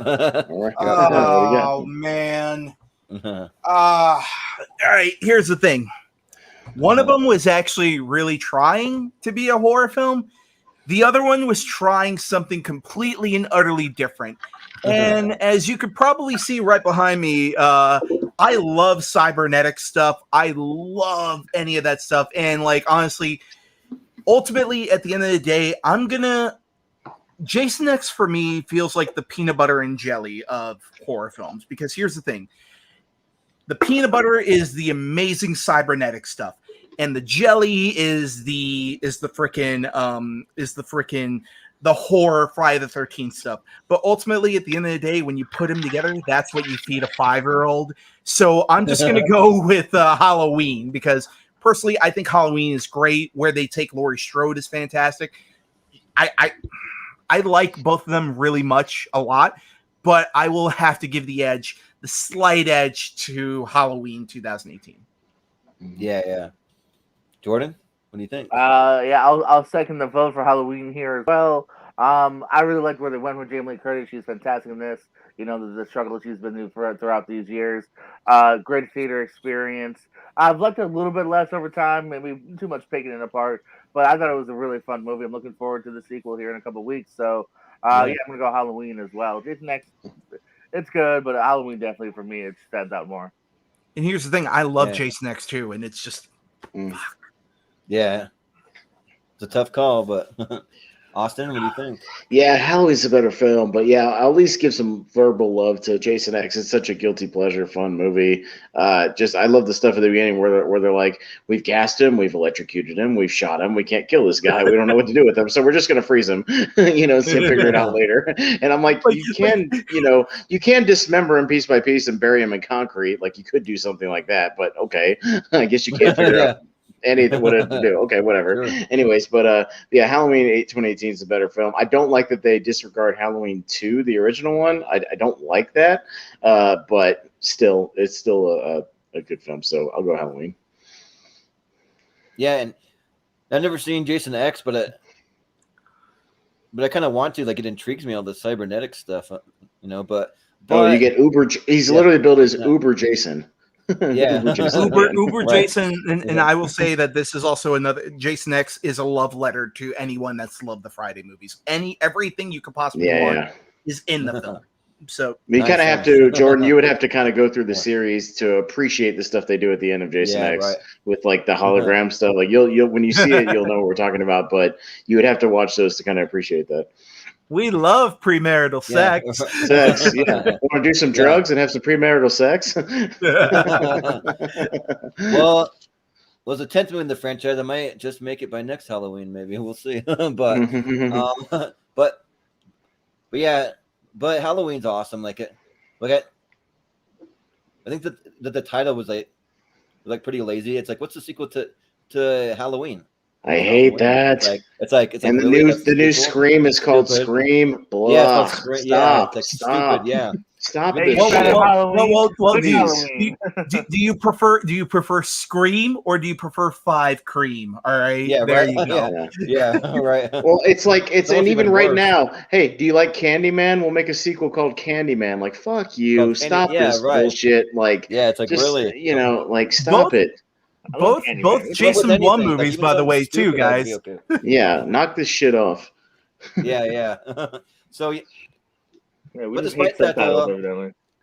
I thought that was a really fun movie. Like, there's some really creative kills, and I like that. Just like like even at an older age, just seeing Laurie Strode just kind of gung ho, just go after and just kill Michael Myers. She's going on the offensive. So yeah, I had a lot of fun with it, and I'm excited for the sequel that's coming out. So yeah, I'll go Halloween. Yeah, thank you to the new Matrix movie for not just being called The Matrix. Thank you. Yeah, right. Exactly. Don't give them any ideas, guys. Yeah, I know, right? Yeah. Although I can't wait for the Friday the 13th sequel that's going to be coming out now. It's just going to be Friday the 13th with just the 13th highlighted for it being the 13th film, right? Oh, right. Right. Yeah. Yeah. At least Suicide gosh. Squad threw in a Oh yeah. The Friday the 13th. There you go. Yeah, the Fast and Furious. Yeah, that shit pissed me Yeah, off it's too. They took Can we away stop? though. Yeah, I know. Yeah, right. Subtitles are Oh, okay. okay. Subtitles and numbers are fine, people. We can figure it out. Stop it. Yeah, Enough right. Hollywood. All right, Richie. Well, Richie? Yeah, what do you think? Jason X is fine. It's fun. It's dumb. I enjoy it. But Halloween, I really enjoyed. I like it. They really they somehow like sort of turned Laurie to a sort of more of a badass. I like it. Yeah, I mean, my gripes are sort of with you. It should probably be called, just not called Halloween. It kind of makes it confusing. But yeah, am I wrong? Is this either produced or co-written by Danny McBride? I know he had something to do with it. Mm-hmm. Yes. Yeah, it is. Okay. Yeah. So that's cool, and I'm looking forward to Halloween Kills. At least, this should be fun. Look. I have nothing but love for Jason X, but Halloween's a better movie. Yeah. All Well, right. so- Halloween 2018 is moving forward. Yep. Halloween 2018. All right. Yep. And next we got Scream 2. Versus Psycho 2. All Ooh. right. Interesting. All right. Jordan Owens is up first in this one. All right. Who I mentioned before. Love me some Scream. I think it's a worthy sequel. It's nothing can touch the first, but that's always a hard bargain and grasp. So finding some more Liev Schreiber in the end here. So Yeah. I'm gonna have to go with Scream 2. Yeah. Austin, what do you think? I'm going to give my vote to the proverbial underdog that is Psycho 2. It's really, really underrated, overlooked. I've been championing it for a while. Like, it's really, don't let the title fool you. Just because it's a sequel to Psycho, don't dismiss it as that. They take a really unique approach to it. It's got a really nice story about whether or not Norman Bates is kind of cured or going back to his old ways. It's kind of more of a mystery thriller too, with some horror elements. I'm gonna give some love to Psycho 2. Only because I have a feeling Scream 2 is probably going to win anyway, so I'm just going to go ahead and vote for Psycho 2 see what happens. Yeah, Scream 2 is awesome. Like, it might be my second or third favorite in the franchise, but it's up there, and just seeing like some of the cast, even though they're like the people at the time I'd never really heard of. Like, I actually really enjoyed them for the time. Having Liev Schreiber, having Jerry O'Connell, Jada Pinkett Smith, Timothy Oliphant. Yeah, Timothy Oliphant in there. Yeah. Why is everyone keep mispronouncing his last name? It's Olifantastic, guys. Yeah, right. The guy with the chubby Yeah. bride could. I'm sad. Exactly. Yeah, but Scream's probably my favorite horror franchise of all time. Maybe there's one I want to talk about when we get to our best supernatural episode, but I don't want to spoil it here. But if you know me, you know what my favorite horror movie of all time, and you can find out then. But I'm gonna vote for Scream 2. I've never seen Psycho 2, so I've seen the original, but not number 2. So, Richie, All right, Richie, what do you think? All right, Scream 2 is one of my favorite sequels of all time. I think it's actually really it is great. Much love to Psycho 2. I think it is underrated. It's unfortunately it's carrying on from one of the more influential horror movies of all time. So it's going to sort of be kind of buried under that weight. Scream 2 is amazing. It's probably I would say it's my favorite Scream other than the first, but the best sequel at least, other than the best Scream movie for the first one. But Scream 2 is a worthy sequel. So Scream 2. Yeah.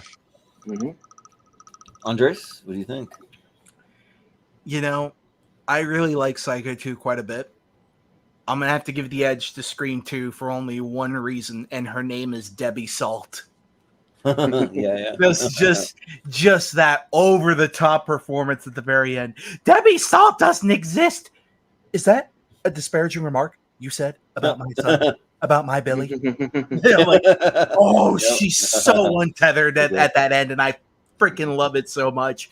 So yeah, and then they pulled the Friday the 13th thing where it's like, oh no, it's the mom now. So yeah, I just love Scream 2 so much. And Debbie Salt, Sorry, I also like how like Timothy Oliphant kind of like in the film he looks like Skeet Ulrich. So oh yeah, yeah. oh yeah, no, he totally has a Skeet Ulrich, and I love the fact that his motivation is just, I'm an innocent victim here, Sydney. I'm gonna blame the movies. Yeah. Exactly. Literally, Debbie Sloan comes up and kills him, and it's just like that blame the movies thing. Yeah, did you believe that for 1 second? It's like, oh god, I love the banter between those two.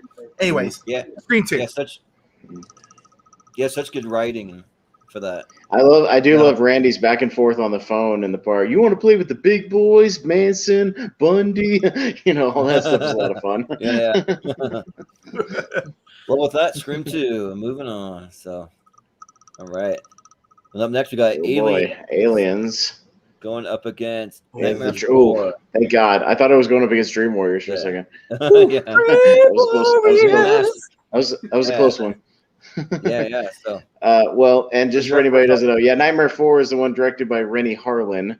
It's kind of starts the Alice saga of Nightmare, and it kind of brings back some of the survivors, but then kills them off from Dream Warriors. So yeah, that's Nightmare 4. Yeah. All right, so I'm up first. Nightmare 4 is fun. Rennie Harlan does some bonkers things. It's got a good visual style, but Aliens is my favorite movie of all time. So I'll leave it at that. It's Aliens. Yeah. It's pretty easy. Yeah, and Aliens is just freaking awesome. I never seen Nightmare 4, but it's definitely intriguing though. Like that, that's some pretty cool artwork. But I think most of the Nightmare movies have cool cover art. But I'm gonna go with Aliens. I just saw it for the first time last year. Actually, I saw Aliens 1 and 2, and those movies blew me out of the water. Those are some like the best movies I've almost ever seen. So yeah, I gotta go with Aliens. So Richie. I think I think Nightmare 4 is a worthy sequel. I think it could go on through the next round of compared to if it's up against a lot quite a few of these movies, but you're going up against Aliens, one of the not even the best, not one of the best horror sequels, one of the best sequels of all time. I just love how I love this movie. I love the the chemistry between Newt and Ripley. I just love I love what I love it. It's one of the my it would be in my top 100 movies all time. Aliens. Yeah. Andres. Get away from her, you bitch! Yep, exactly. Yeah. Aliens. The classic line. Yep. Yeah. That's it. No explanation needed. It's Aliens. Yep. No explanation needed. Yeah. Jordan? To go back slightly, I don't hate Aliens 3. The reason I definitely voted against is because I love Aliens so much that Aliens 3 makes me mad just from the get-go. So yeah, Aliens, guys. This one's gonna be a tough one to beat. Aliens. Yep. Going against a powerhouse. So, all right, Aliens. Moving on. So, up next we got Halloween H2O. H2O versus Final Destination 2. Ooh. Yeah. And that's the one with the highway accident at the beginning and the log truck and all that jazz for anybody who's thinking about it. Yeah. And one of the reasons why nobody driving follows behind a log truck at all on the highway in real life is because of this movie. So, yes. Yeah. All right, Jordan, will you up first on this one? So, well, I've not seen Halloween H2O. Like, I mean, the The cover alone kind of like makes me think it's kind of cheesy, but I don't really know. I've never seen it, so I can't really say for sure. But Final Destination 2 is just awesome. Like I was already nervous driving behind log trucks, anyways, and then after seeing that, like that whole sequence, the way that they break it down so well, like it's just really really cool. And this might be actually my favorite Final Destination, possibly. Like almost like it better than the original, because I like how they bring back a couple of the original characters. They bring back Allie. Is it Allie Landry or Allie? I forget. Allie Larder. Allie Larder. Mm-hmm. Yeah, Allie Larder. Yeah, so like she's fun in it, and so yeah. I mean, I'm gonna go with Final Destination 2. Mm-hmm. All right, Richie. Yeah, Richie. I think H2O is, it's fine. Certainly, it. I don't know. It's not like it's largely sort of a getaway movie, other than it's decent. It's got I'm pretty sure this is the one that's got a cameo from Joseph Gordon-Levitt at the start. If you very young Joseph Gordon-Levitt. Probably just out of Jimmy got suspended for slashing last season, so you better watch out. He's walking around with a hockey stick. Better watch out because he's good with the stick. But Final Destination 2, if it wasn't, this is one of the better sequels, and I like John said, but the way they bring back Ali Larder is really good in it. That's really fun, and I would say about my love for Final Destination, so I would vote for Final Destination 2. Mm-hmm. Yeah. Andres, what do you think? Well, here's the thing. Halloween H2O was a great sequel, but Final Destination 2 is the sequel that whenever we think of a Final Destination film, we think of all the deaths in this one. Yeah. This one is hands down like one of those where they truly, truly went out of their way to find ways to inventively kill people. And it's something where we're like, if you're as clumsy as I am, the first thing that pops up in any situation is a Final Destination moment. So this one, hands down, not only for what it's done for horror in general, but also what it's done to the public consciousness. Like you guys said, you guys are never behind a truck after this film, and it's fantastic. Yeah. Jordan, what do you think? I love that we all agree on forever driving and going, yeah, that shit looks loose. I'm gonna fucking get another. Yeah, right. Yeah. So many people of our generations that have seen a Final Destination know. Let's just in case. I don't want a premonition happen. I'll show some love for H2O. I thought it was a really good sequel. Fun seeing Jamie Lee back. I like, obviously Resurrection kills the ending, but I love the ending. I thought it was a really good potential closer. And unlike Busta Rhymes, I like the rapper in this, LL Cool J. Ladies do love Cool James. So do I. Yeah. So I'll show some love for H2O. But also even talking about LL Cool J in this movie, I love the fact that he's a security guard that's writing a romance novel, and throughout the entire movie, he's talking to his girlfriend. That's like, oh, you gotta tell me what happens between them. It's hilarious. I wanted a spinoff, just a romantic comedy spinoff with that character. Yeah. At one time, Michael killed me almost. Yeah, right. Because he lives. Austin. Yep. Yeah, I rewatched H2O for my Battlegrounds match. It doesn't hold up very well. It's got some real weird pacing issues, and the mass inconsistencies are weird with the reshoots. So like all that stuff is weird. It's okay, but it's not great. Michael likes to change it up. Awesome. Every once in a while, Michael wants to. Yeah, no, it's fine. That's fine. No, I mean, I think it's fine. It's just not one of my favorites. Final Destination 2 is really good, and you can make a strong argument about it being the best one. I love the barbed wire kill too. The barbed wire kill is awesome. So Final Destination 2, man, by a highway mile. Yep. We're on a highway to hell. Yep. Pile up. Yeah, right. But isn't Final Destination 2 the one where they're like all on like some kind of escalator and it like goes haywire out of control or something? Like, isn't that? That the escalator. There's an Look at that shooting escalator in the off the end fourth of it. one. There's an I feel elevator. like- An elevator in the second one that That's what I mean. cuts somebody's head off. Yeah. Oh yeah, Okay, Mhm. yeah. creepy dude too. Easy to get him kind Mhm. of confused Mhm. which one is which, but yeah. Yeah. But anyways, Final Destination 2, moving on. And then Mhm. next we got Dawn of the Dead going up against Friday the 13th. Jason Takes Which one Manhattan. is Jason that? Takes Manhattan. Yeah. Jason Takes Manhattan, there the you New go. York one, yes. Oh, the one on Yeah. Jason Takes a Cruise Ship, but yes, Jason Takes Manhattan. Is that number 8, I think? Or like That's 9 number or something 8. like that? That's number 8. Okay. Yes. Mm-hmm. Richie's up All first. Okay. Again, Yeah. look, Jason Takes Manhattan's fine, but you're going against one of the classic sequels. Like, Friday the 13th has a lot of representation already, so Dawn of the Dead. Mhm. Yeah. Andres? As the resident Friday the 13th fan, I'm still going to say, I've said it once, I'll say it again. Biker gets killed while taking his blood pressure in a zombie film. Mhm. Dawn of the Dead. Yeah. Dawn of the Dead. Exactly. Yeah. Jordan? Yeah, Manhattan's got some funny, interesting moments, but I'm gonna go Dawn of the Dead too. I mean, it's Dawn. I could see another one being maybe potentially Forest of Dawn of the Dead. Mm-hmm. Yeah. Austin?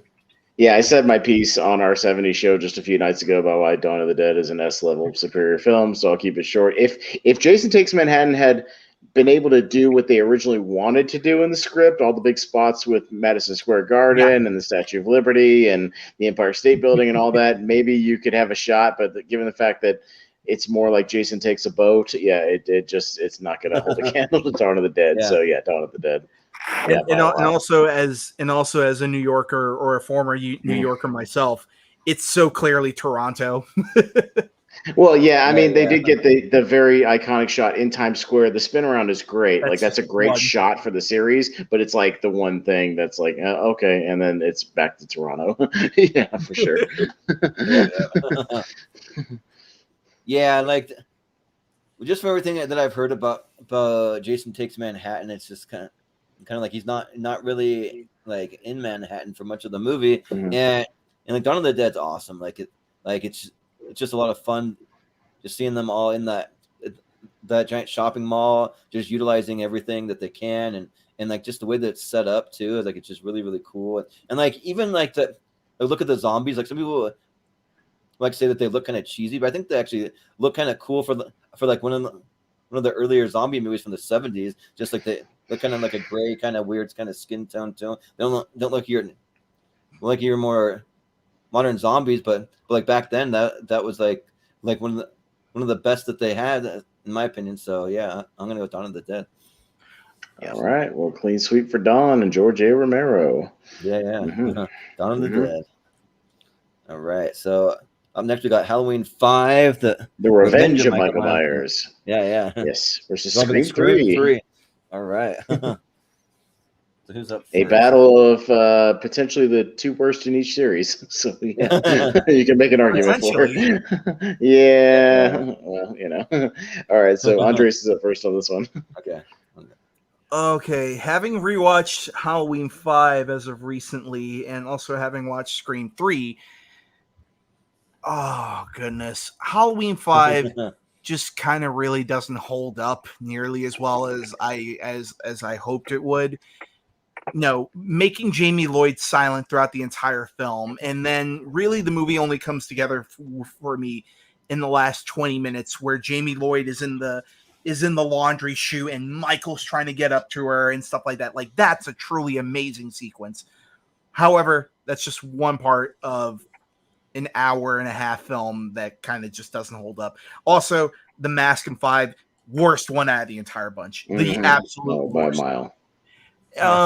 Having said that, Scream 3, it's one of those films that kind of it doesn't feel like a Scream movie for me. And when you look at the writing credits for it, it was written by the guy who wrote Transformers, and you're just like, okay, great. We got the guy who will just do whatever Michael Bay says and we'll just take studio notes. And also, I truly, truly hate Scream 3 for making one of the twists try to connect to one of the previous films, and it kind of ruins some of the motivations for 1 and 2. And I hate the whole voice changing aspect. That was where the series truly stepped out for me. Was the whole thing of Ghostface being able to replicate everybody's voice. That to me was stupid. Having said that, Scream 3 is probably the most watchable for me, unfortunately. Yep. Jordan, what do you think? Yeah, this one's tough. As you guys said, not the tightest in these franchises. This is the worst Scream for me, kind of easily. I don't hate it by any means, but like you said, the end reveal does kind of try to retcon some of the first one unnecessarily.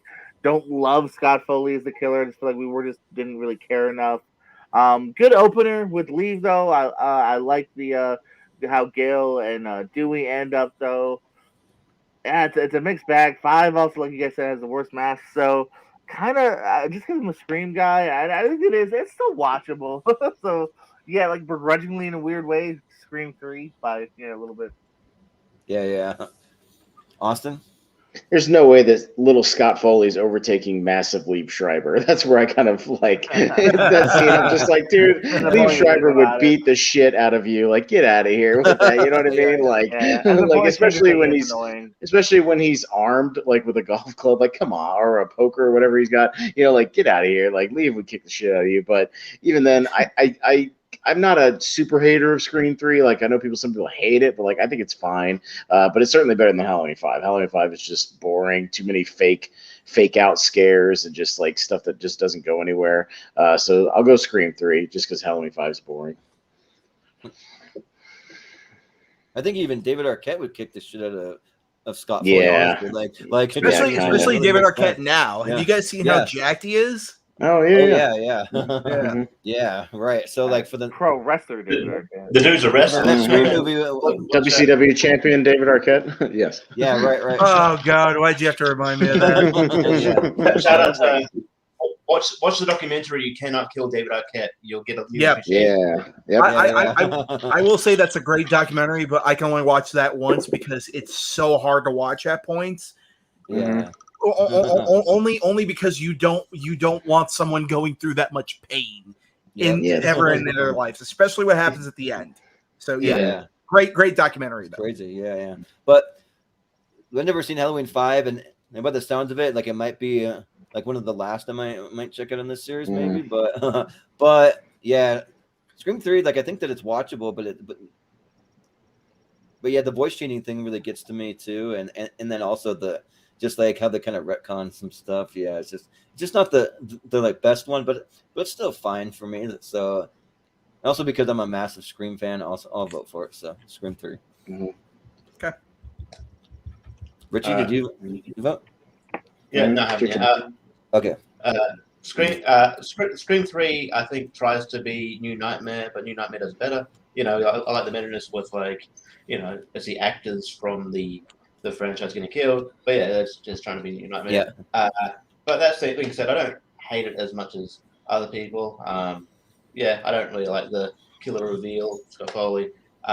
And you know what? Halloween 5 doesn't have a cameo from Jane Silent Bob. So, yeah. True. Yeah. Yep. Well, good way to get James Kennedy back in too. Oh yeah. Great cameo, I would say. Yeah. And Carrie Fisher as kind of, but not Carrie Fisher, even though they say you look like Carrie. Yeah. Also, Lance Henriksen as the studio exec is kind of fun. I will say that say Scream 3 had balls to call out certain things that would come out later on in life. So gotta give it a little bit of credit for that. Fun supporting Parker Posey, Dion Richmond too. Oh, I love Parker Posey. But moving on, we got Friday the 13th Part 2 going up against a Seed of Chucky. Seed of Chucky. All right. Interesting. Okay. All right. Jordan that wins. Man, will we have Justice for Chucky here, or will we still have to rely on another one? We'll see. Yeah, right. Well, it's gotta be me first. I mean, I guess. Sorry, Chucky. I gotta go Friday the 13th for this one. It's our first actual Jason one now. And Seed, it's wacky, but way less fun wacky than Bride, in my opinion. Like, it's not one that I would rewatch. I'd rewatch Bride 3 times compared to Seed. So I'll go Friday, part 2. Yeah. Austin? Yeah, Seed. I tried to like that movie. The people who champion it because it's got like trans, progressive kind of stuff in it, and these gender identity things. So it's progressive in that way. I just don't think it's a very good movie. I just think it's like kind of a shitty, bonkers, weird movie that I can't get on the level of it. I like Bride more. Friday 2's got one of the better final girls. It's a pretty strong sequel. Baghead Jason's actually pretty fun. It's got some of the better kills, so I'll go Friday 2. Well, I've not seen either one of these ones, but I think that I'm going to vote for Friday the 13th Part 2 just because when we get the first appearance of Jason Voorhees. So, I mean, for that reason, I'll just go with Friday the 13th. So, really all I can say. So, Richie? Yeah. I like. Obviously, I said I like Chucky, but like seeing I don't know, seeing like Jennifer Tilly play dual roles where she's also she's playing sort of Jennifer Tilly, but she's also getting tormented. She's tormenting herself. I don't know. She's sort of, it's weird. It's very odd. I don't know. It's very jarring. And I don't know. This movie just kind of. I don't mind bonkers movies, but this is kind of just a bit too kind of in the wrong direction for me. So yeah. Friday the 13th Part 2. Yeah. Andres, what do you think?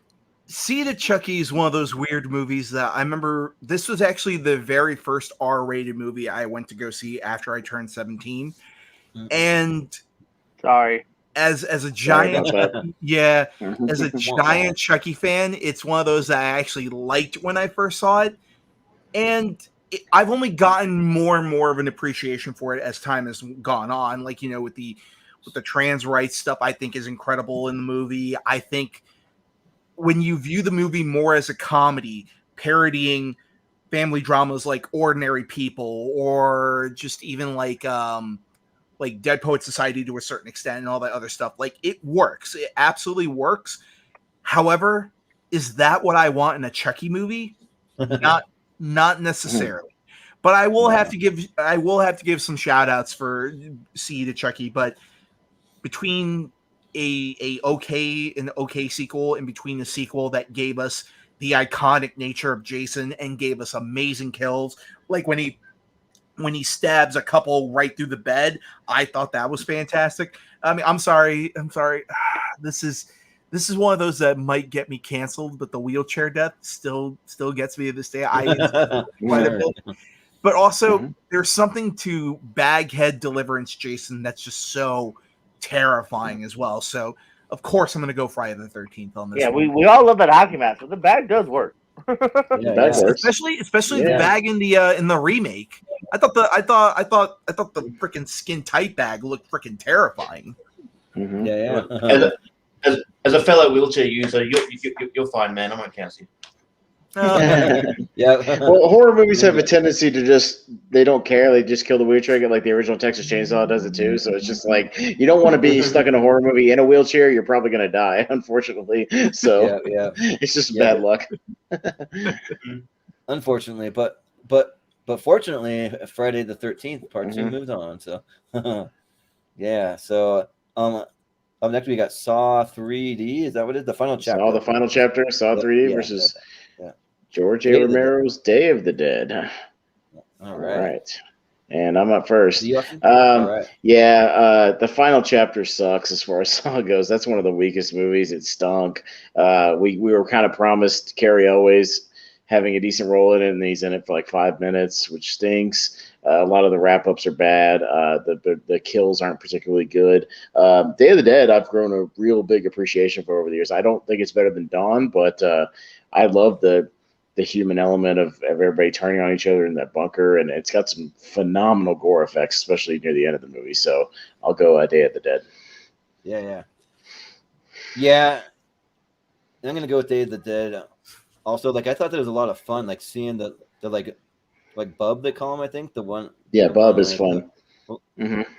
like zombie that they're kind of teaching to like do some stuff. So that's fun. And like just seeing like I forget the name of the main character, but like man, he's just such a douchebag. You just want to just like beat the hell out of him. captain. Just, yeah, just so annoying. Yeah, but it's a fun movie though. So yeah, I'm gonna go Day of the Dead. Mm-hmm. And I won't be back in like 30 seconds. I'm gonna let you kind of run it for just a minute. I'll be right back. Sure. Yeah, go ahead. Richie, you're up next. Saw 3D, the one with Chester Bennington at the start. Oh yeah, he's the one where they're in the garage. Yeah, Chester, that he's like glued to the seat. Yeah, that's him. Yeah. Well, yeah. No, this is a lush. Yeah, this is a movie that forced the franchise to sort of take a break for a bit, and then it's like it should have been the final chapter, but like, hey, no, we've got more movies. So yeah, then they came out with Jigsaw. So Day of the Dead is way more watchable. So yeah, Day of the Dead. Mm-hmm. All right, Andres. Day of the Dead is one of those films that gets so criminally dissed whenever in the pantheon of the Romero's Dawn of the Dead series. It's again some of the best kills, definitely by far the best makeup effects in the entire franchise. Like there's certain things that you see in that, and Tom Savini has said that a lot of the stuff in Day of the Dead and in Dawn of the Dead, more so in Day of the Dead, was inspired by all the vicious things he saw when he was over in Vietnam back in the 60s, and it absolutely shows. It's some of the effects are still this day don't even hold a candle to what Tom Savini did in Day of the Dead. And for that, automatically one of the best zombie films ever made. I can't say anything about Saw 3D apart from it was great having Carrie Elways back for 5 seconds. And that's it. Yeah. Mm-hmm. Yeah. Well, Jordan. What do you think? Yeah, no argument here. Saw really petered out. I don't think anyone was going, no, one more after this, because like we're like, yeah, we're ready for a break. Like it really petered on a whatever kind of note. Okay. It's not very rewatchable. Day of the Dead, like Pez said, it will grow on you too. Like it's something that I have appreciated more upon a second viewing, a third, and over the years, and really does have a lot of good commentary. And yeah, it's a pretty tight sequel. So Day of the Dead by a mile, if not several. Yep. Mm-hmm. Well, all right, it's a clean sweep for Day. So move on. Yep. All right, we're almost to this side. We're almost there. Yeah. 2 more sequels to go. Almost. So we got Friday the 13th Part 5, A New Beginning. Part 5, A New Beginning. And versus there it is, Bride of Chucky. Bride of Chucky. All right. Yeah. At least it's not up against something too tough. So this might maybe we'll get some justice for Chucky here, but we'll see. We'll start with host Jordan this time. Well, I think for me, the time has finally come to get some justice for Chucky because mostly because I haven't seen New Beginning, but but for like Bride of Chucky, I had a lot of fun with it. Kind of seeing Chucky have a companion to kind of just like pal around with and like have some fun kills, some fun times with. Like I thought that it was fun. Like, is it the greatest Chucky movie? No, but I mean, I don't really know much about New Beginning, but I don't hate Bride of Chucky. I actually kind of like it. So I mean, I give it a solid 6 out of 10. So I'm gonna go with the Bride of Chucky. So, all right, Richie. Yeah, Bride of Chucky is one of those top ones for me that I kind of, if I'm not doing anything on a Sunday, I'll pop it in for, just to turn my brain off for an hour and a half. It's quite fun, and like the chemistry between the two, Brad Dourif and Jennifer Tilly is great. And like I was worried that New Beginning's fine, but I was worried that it might be up against something bigger, heavy hitter. So I'm kind of glad it's sort of not. So I think it is time that we should show some love for Chucky and at least get him to the next round. Yeah. Andres. What do you think? Another Friday movie I'm not voting for. I really don't like. I really don't like this one. Not because of the fact that it's not Jason. Spoiler alert, guys. But it's the fact that they try to throw a mystery in there that's so poorly handled and just makes no sense whatsoever. And you're just like, oh wait, that guy was the killer? Okay, yeah, are we supposed to be like, oh yeah, that one paramedic from one scene an hour ago? Oh, it's him? Oh yeah, what? Like yeah, there's no the reveal is horrible. Yeah, the reveal is horrible. And then also on top of that, I'm sorry, but the guy who plays Tommy Jarvis in this was one of the most blandest, flattest actors I've ever seen in a horror film. And it truly goes to show you exactly what happens when you get a porn director to come in and direct one of your movies. So porn director or Ronnie Yu. Oh, where am I going to go? Oh, Brian Chucky. Let's move on. Brian Chucky's fantastic. I love it. Oh, yeah. Jordan, what do you think? Full honesty, I'm embarrassed admitting this, but I fucked up a little bit. I was definitely thinking of A New Beginning when I was dissing New Blood. I hate A New Beginning. That's the one I dislike. It's like he said, the whole mystery of and it not being him, and it just New Beginning is a very mishandled movie that I'm not a big fan of. Bride of Chucky is fun. You got John Ritter. It's a lot of fun. True. Katherine Heigl. Younger Katherine Heigl. Oh yeah. Yeah. So with that, is there any way we can bump up New Blood? Yeah, right. Because I don't remember what it was up against. We'd have to see. I refuse to let you have confused both of those two movies together. I saw it too, and I was like, oh, it's the new one that I dislike a lot. Yeah, it was on the other side. It was way on the other side. Like, it was on the other side, but don't worry about it. It's fine. No, it's fine. It's fine. I'm just making a joke. Yeah, no, I'll make it a clean. I'll make it a clean sweep for Bride. Yeah, we'll get Justice for Chucky here. Bride's a lot of fun. It's very meta. Yeah, it's very meta for 1998, and there's even references to like Jason and Freddy at the beginning of the movie, kind of hanging up in those lockers. It's fun, and you get some good humor where he's just like, I'm Chucky the Killer Doll, and I dig it. You know, like it's very self-aware. It's a lot of fun. That's actually Seed.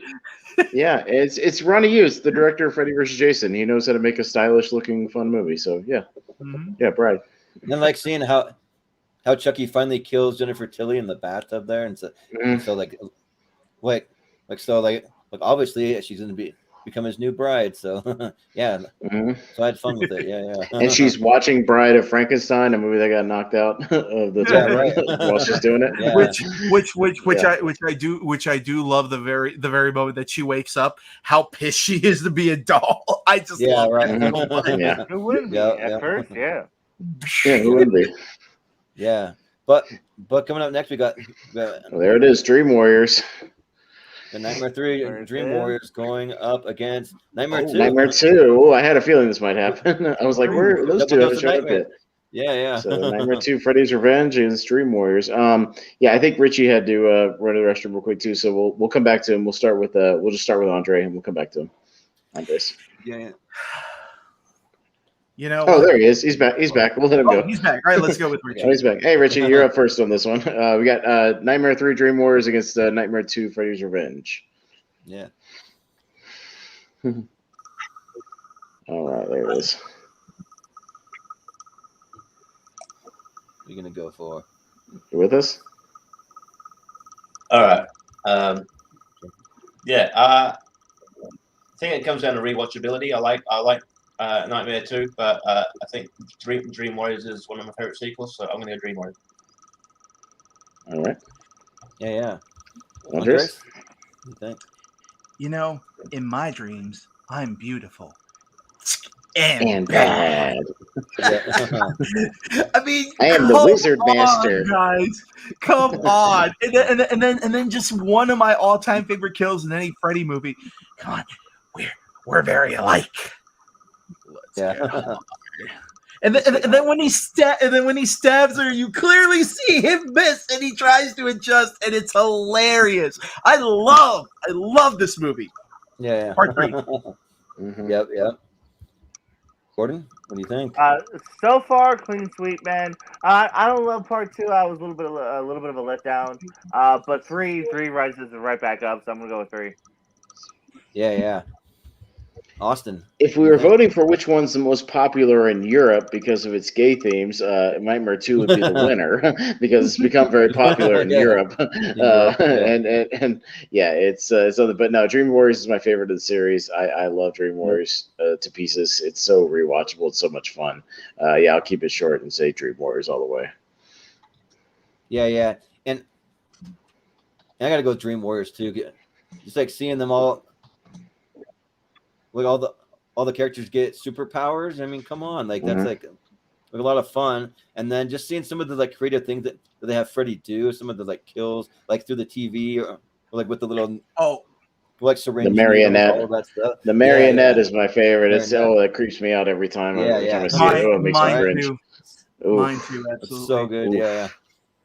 Yeah, and Nightmare 2, like it's fine for me. Like I didn't hate it, but I didn't love it. But like Nightmare 3 is awesome. So, I do appreciate the twist of it being the guy in peril instead of like the damsel in distress. You know what I mean? I mean, it's a role reversal. Again, it's got some interesting things when you go back and watch it. Some interesting kind of gender reversals. But yeah, Dream Warriors is just a better movie. Yeah. Might I recommend to anybody who's interested in Nightmare 2 to go watch the documentary called Never Sleep Again, in which the director of Nightmare 2 just kind of goes, well, I had no idea that when I was making the movie that any of this could be misconstrued as gay. And then you cut to the writer, and the writer's like, oh yeah, I knew exactly what I was doing. Yeah. Exactly what he was when there's a guy naked in the shower getting whipped, I mean, come on, man. He just came from a BDSM club, like a gay club. Like, come on, you knew exactly what you were doing. Listen, there's some guy, he's trying to get inside me, and you want to sleep with me. What the hell? It's so clear as day. It's crazy. Yep. Well, Nightmare 3 is moving on, so. Dream Warriors. Don't want to dream no more with a dream. But moving on, we got Gremlins 2, the new batch, going up against Saw 3. Saw 3. Ooh, okay. I think Richie's going to come back in a minute. He was having some connection. He said he was lagging, so he's going to pop back in. But it's okay. We start with Andres anyway, so maybe when we get back around to it, he'll be back on. So, Andres, you're still up first. Oh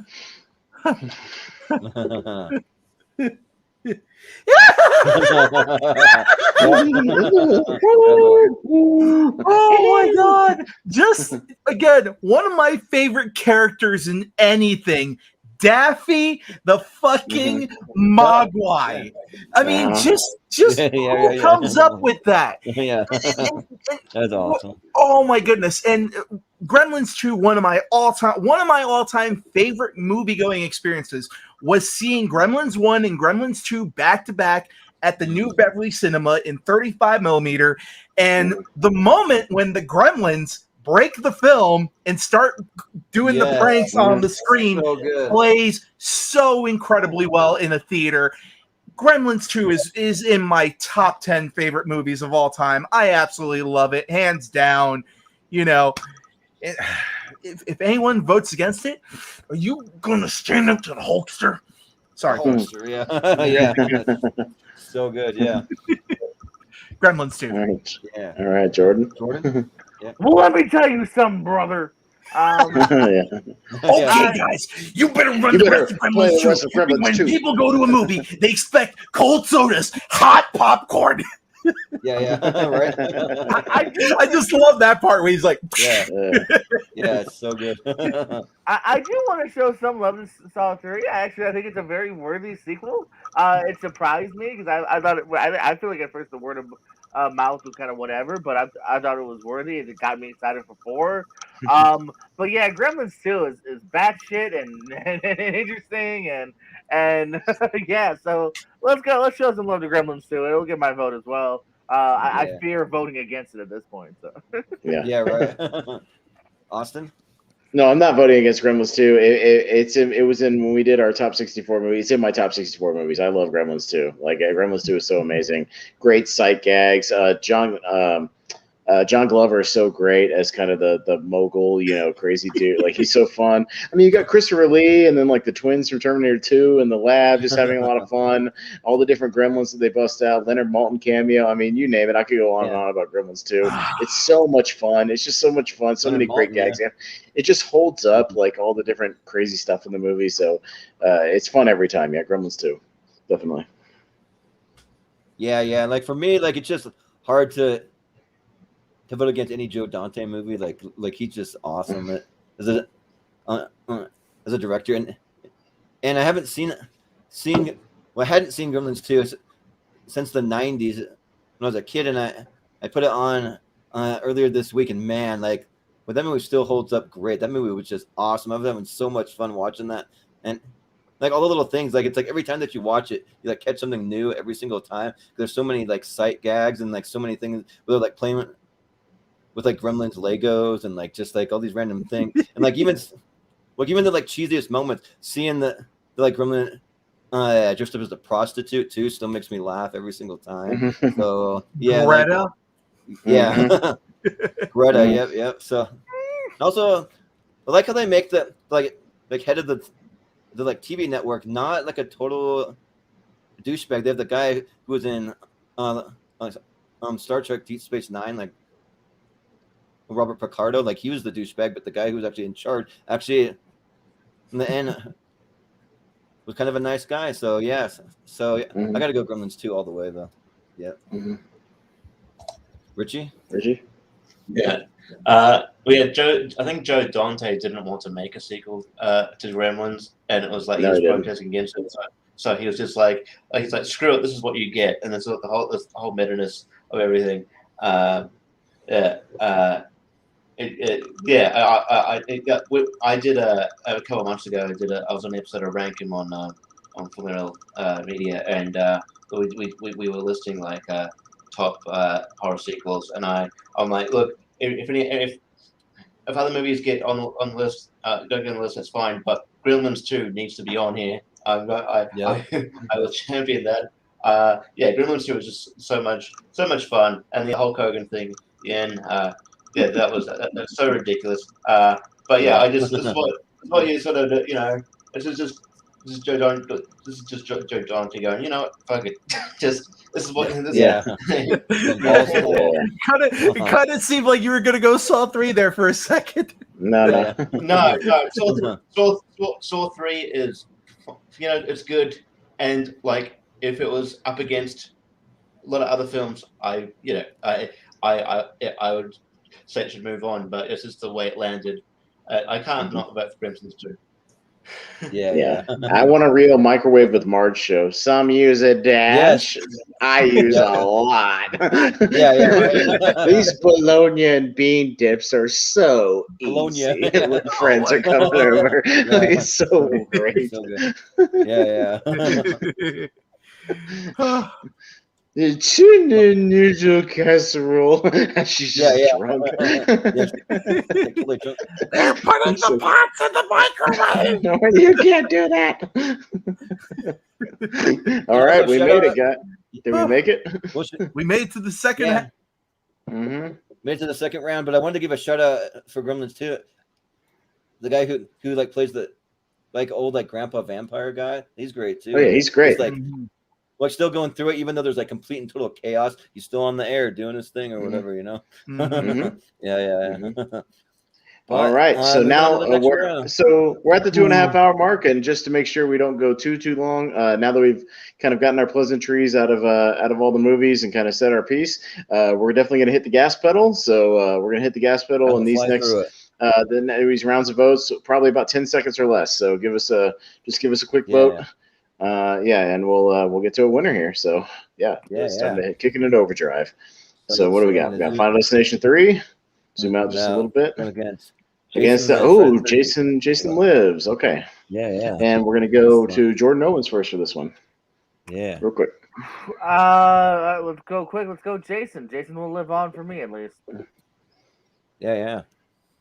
Austin? Yeah, I'll also go Jason Lives because that's my favorite of that series. Final Destination 3 is not my favorite of that series, so I'll go Jason Lives.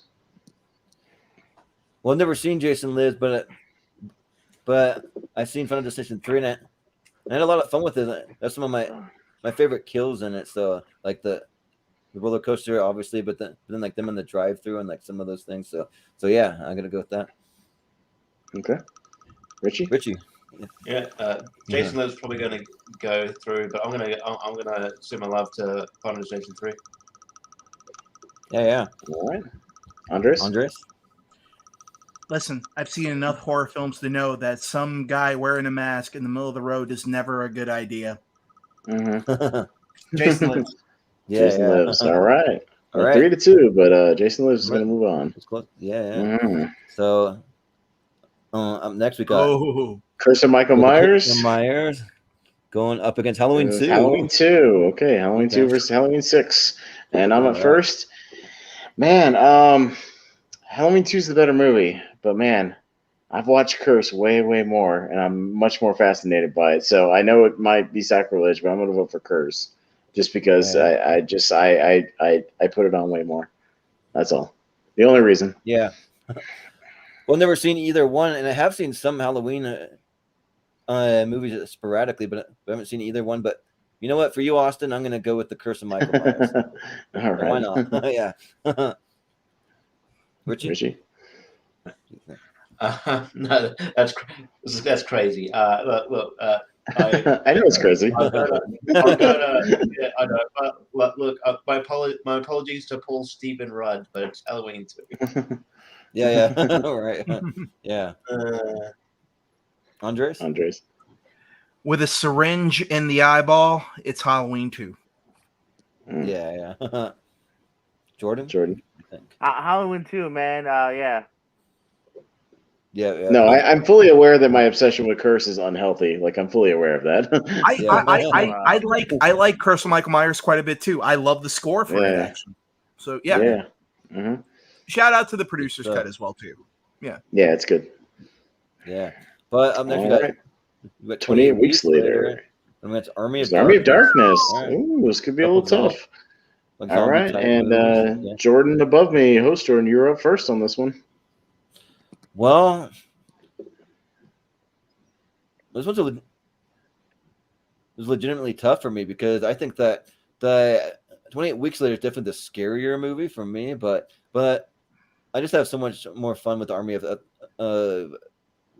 of Darkness. Like, it's just like him with the boomstick and like the Deadites, all that stuff. I got to go with the Army of Darkness.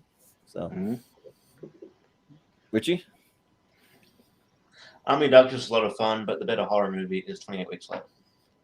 So 28 Weeks Later. Yeah. Andres? groovy. Yeah. Jordan? All right. Let's make it interesting. 28 weeks later. Ooh, you're gonna make it tough for me. Right, yeah. You got the tiebreaker. There is a correct choice. I know there is. There is a correct choice. There's 28 correct choices. Wink. Yeah. There's also an army of correct choices. Yeah, I know. It's taking a week too long. Wink. You know, the opening of 28 Weeks is better than anything in Army of Darkness 28 Weeks later. Oh, Ooh. upset. Oh. Well, you're going to be All right. in darkness for the entire rest of the match. Hey, listen. We'll see you later. I have a feeling Evil Dead 2 is going to make it a lot farther, so I'm fine with Army going out. No. It's all good. It's all good. Yeah. I'm not mad. I'm not mad at either one of them. Mhm. So yeah. Yeah. Groovy choice. But up next, we got Scream 4 going up against the Devil's Rejects. Okay. All right. And we're back down to Richie to start this one. All right. Purely because I've watched it more and because it's my sort of franchise, I'm going to go Scream 4. Yeah. Andres? Captain Spaulding all the way. Go. Mm-hmm. Yep. Jordan? Hayden Panettiere all the way. I'm with Richie. Scream 4. Yeah. Austin? Tutti fucking fruity. Devil's Rejects. Oh. So you're gonna. That's you, Jordan. Leave it to me? Well, I did have a massive crush on Hayden Panettiere growing up, so and also Scream's my like one of my top franchises, so I got to go Scream 4. Sorry. Devil's Rejects is a better movie. Yeah. Much better movie. All right. Even I thought that was an upset. There's also Yeah. another Scream movie over here, guys. I know. Right. Y'all should have just waited for that one. True. All But right. we have the Exorcist Exorcist 3. 3 now, going up against Poltergeist 2. Poltergeist 2. All Okay. right. Andres. Who's up? Exorcist 3. Jordan? I will agree. Exorcist 3. Yeah. Austin? Yeah, Exorcist 3 is the better underdog dark horse here. I'm going to go Exorcist 3. Yeah. I think overall, I had more fun with Poltergeist 2, but I do agree Exorcist 3 is the better movie, so I got to go Exorcist 3. Mm. Richie? Exorcist 3. Yep. It's a clean sweep for the Exorcist 3. So. All right. All right. Moving on down, we have Evil Dead 2. Evil Dead Might get some justice for that franchise, maybe. But it's going to be against Ooh, Halloween Season 3, of the so Witch. Ooh. it's a tough one. Yeah. Yeah, So- Jordan Owens, you're up first. Jordan. Come on, y'all. Y'all know what to do here. Evil Dead 2. Come on. Austin? Season of the Witch. You didn't come on. Yeah. I got to go with Season of the Witch. Yeah. I have mixed feelings about Evil Dead 2, so. I mean, I advocated for Season of the Witch, but like, you guys are crazy. It's Evil Dead 2. Thank you. Yeah. Someone insane. Well, Andres, you got the tiebreaker. No.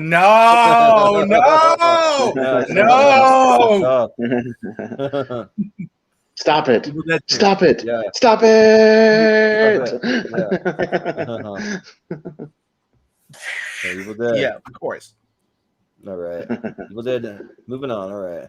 Well, we got Saw 2 going up against Hellraiser 2. Hellraiser 2. Okay.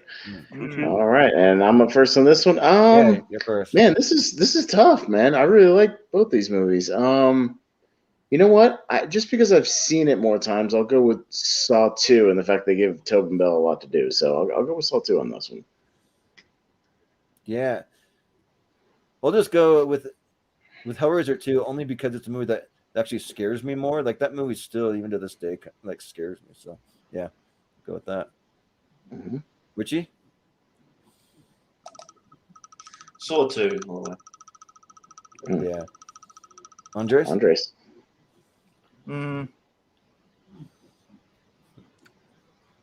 Saw 2. Yep. Oh, all right. Jordan? For the hell of it, I'll say Hellraiser 2. I think they create a fun Sure. world, so. Yeah. That was close, but 3-2 for Yeah. Saw 2. Yeah. Yep. Saw 2. The little Saw movie that could. Yep. Exactly. Well, next we got Phantasm 2. Going up against The Conjuring. All right. Conjuring 2. All right. All right. And Jordan, you're up first.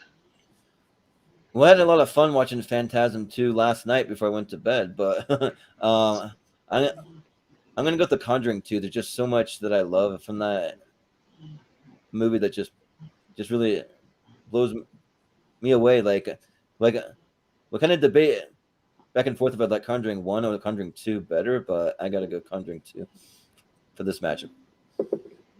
Richie? Yeah, this is easy. Conjuring 2. Yeah. Andres? Take my hand.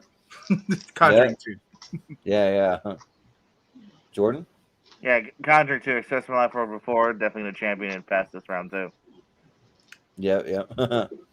Austin? Phantasm 2. I'll take 90 minutes over 2.5 hours any day. Yeah. Right. Good 2.5 hours. And for all the rest of us, thank you very much. Yep. Exactly. Thank you very much. Yeah. Well, that's the All end right. of Good that job, song, guys. We blew through that quickly. Good job. Yeah. We're flying All through. right. So It's kind of how these All episodes sort of pan out. Andres is like we spend a lot of our time just going through the outside bracket, talking about the movies, but then we pick up the pace definitely these interludes. But it's a lot of fun because No. I was Yeah, it's fun. around the entire time when you guys were doing your TV episodes. So Oh, okay. nice. Yeah, that was one of our Nice. longest ones. I think it was over 4 hours or something. It's crazy. which, by the Yeah. way, I agree with Jen. Breaking Bad is the best TV series ever. Yeah, it's my number 3, I think. So it's up there for me. But yeah, we got All right. the Oh, Friday the battle of the 13th, part final- fours. Yeah, Part 4, Friday final part 4, the final versus- chapter versus Halloween 4. Yeah. Revenge- Okay. Down to Return. Richie. Mm-hmm. Yeah. This is tough. Yeah. Final chapter. Yeah. Andres?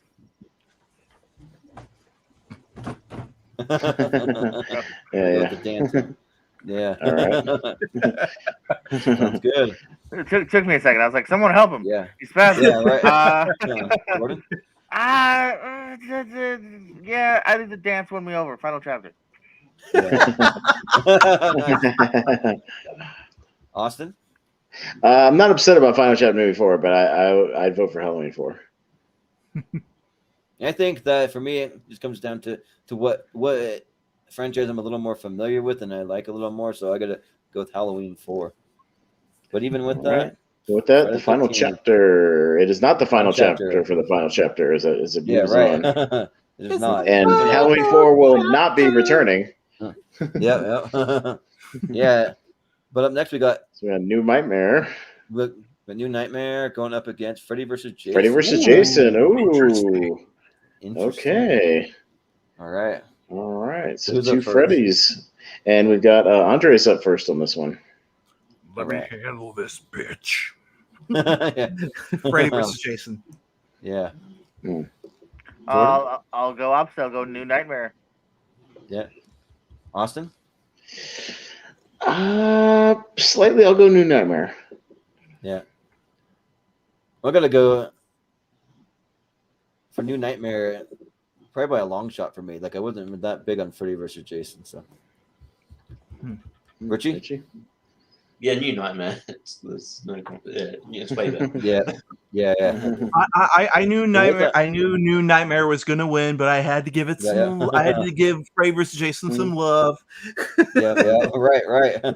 Deserves a little bit of love. Yeah, of course. But we got Saw 6 going up against Halloween 2018. Halloween 2018. All right. And Jordan Owens, you are up first, sir. Yeah, Saw 6, you got lucky. Sorry, Halloween's going on. Yep. Yeah. Austin? Yeah, I didn't expect some of these Saw sequels to make it very far, even if they got to that round. So yeah, I'll go with Halloween. Stop calling it the same as the original Halloween. Yeah, right. There's 3 of them. Yeah, no, that was Halloween 3 movies called Yeah. Halloween, and Halloween. Stop it. Yeah, right. I love Halloween, and Halloween. Yeah. Uh-huh. Halloween,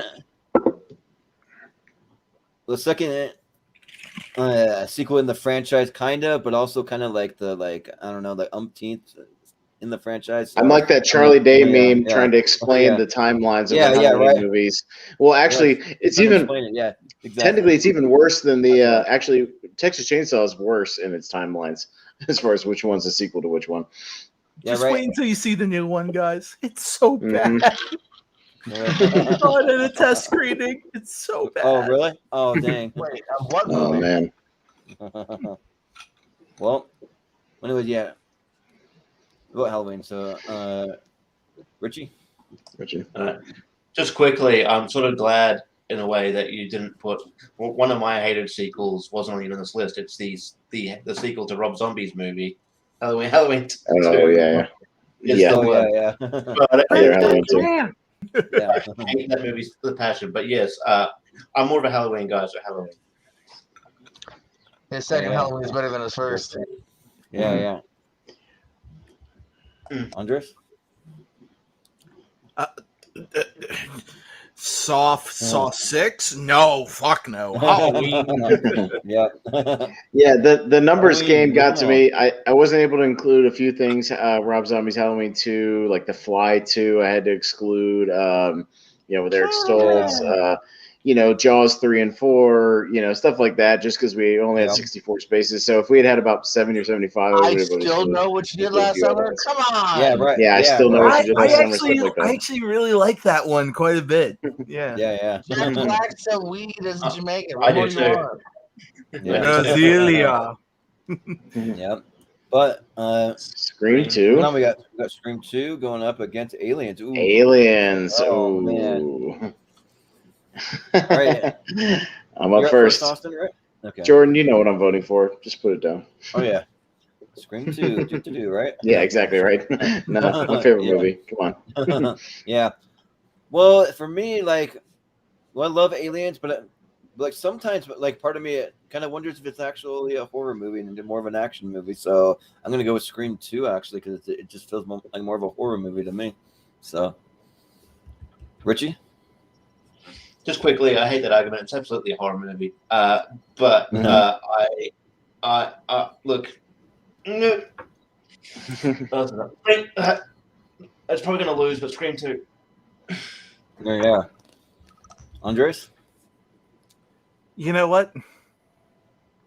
Oh, what the fuck am I saying? Aliens. Aliens. Yeah. Aliens. Right. Yeah. Jordan? I don't care if it's an action movie. I know what Jordan's gonna do here. I just know it. I know what he's gonna do. I don't know what you do, man. I'm a Scream guy like Richie, but Aliens is better. It's Aliens. Oh, all right. Nice. I thought he was gonna Jesus throw the Christ. wrench in the mix. I'm not mad about it. I'm totally fine with it. Moving on. So, yeah. So we got Final Destination 2 up next. Game over, against Scream. Dawn of the Dead. Dawn of the Dead. All right. And Jordan, you're up first. First? Yeah. This one's actually tough for me, but because some days I have a debate on which Dawn of the Dead version I like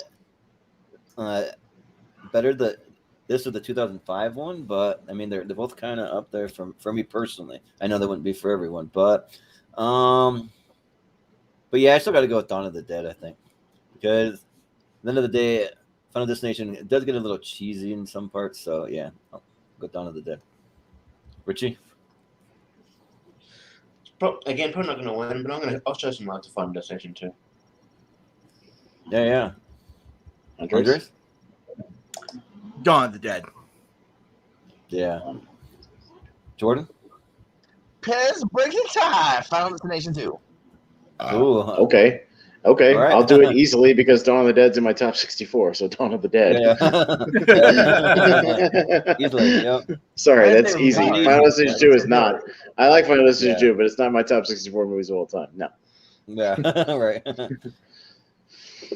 next we got Scream 3 going up against Friday the 13th Part 2. Part 2. Well, are we going to see the worst Scream movie making it to the later rounds? Yeah, right. We'll see. Maybe. Richie. I realized it was up against a powerhouse, but if Scream 2 can't make it and Scream 3 does, that would be very sad. So Friday the 13th Part 2. Yeah. Andres? Hillbilly Deliverance Jason over Sydney's stupid long lost brother bullshit. Yeah. Jordan? Richie, let me down. I'm just gonna help me bring Scream 3. Scream 3. Yeah, right. Right, Austin. No, despite that they pull an Alien 3 and kill the survivor of Friday the 13th in the beginning, which I hate, I'll still go Friday 2. It's better. Yeah, and I'm a massive Scream fan, but I haven't seen Friday the 13th Part 2. But even so, like the number 3 is the worst in the franchise. I got to go with Friday the 13th. Even without seeing it, I got to vote for it. So well, I believe Scream 4 is still alive on the other side, so we still have some Scream. Yeah. Yeah, it's still alive over there. I don't know what it's going to get up against next time, but it's still alive. So yeah, I do. So. Oh yeah, I mean, well, I got to remember, but I probably want to say. All right, anyways, Yeah. Got more George Romero with Day of the Dead, Bride of Chucky. Yeah. All right, Andres. Who's up first? This is not a I need to give it a shout out vote. I just actually enjoy Bride of Chucky that much, so I'm gonna say Bride of Chucky. Yeah. I'm gonna go Day of the Dead. Yeah. Austin? Man, this is tough. Day of the Dead's a better movie, but man, you put them both in front of me. I'm probably gonna watch Bride of Chucky more than Day of the Dead. So I'm gonna say Bride. Yeah, and well, I'm the same way. I think you put them both in front of me. I gotta go with the Bride of Chucky. Like I just had a lot of fun with that movie. We gotta have some Chucky representation here. Come on, Richie. He's moving on. Bride of Chucky. All right, justice for Chucky. He at least makes it into the Sweet 16.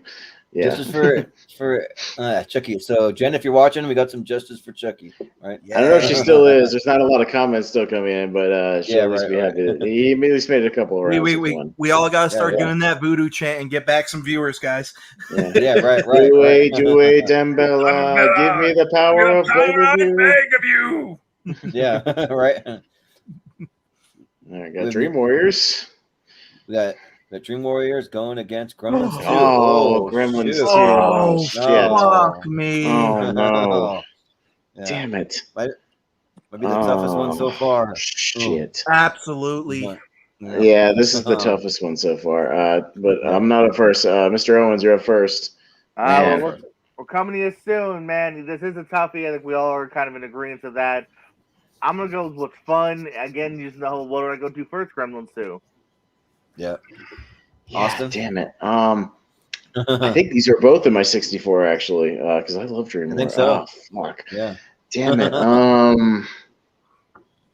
I'm afraid if we don't vote for Dream Warriors, we're not gonna have any Nightmare. Well, we might have Nightmare Obsession, New Nightmare, but damn, Gremlins 2 is just more fun. It's just I've seen it more and it's more fun. Gremlins 2, shit. Yeah. But I hate that it's up against Dream Warriors, but Gremlins 2. Yeah, if I wouldn't have just recently rewatched Gremlins 2, I might have voted for Dream Warriors, but yeah, I gotta go Gremlins 2 all the way. So, Richie? Yeah, this is really hard. But Gremlins 2. Yeah. Andres. Oh, okay. Hang on one second. I gotta take a phone call real quick. Yeah. Mom.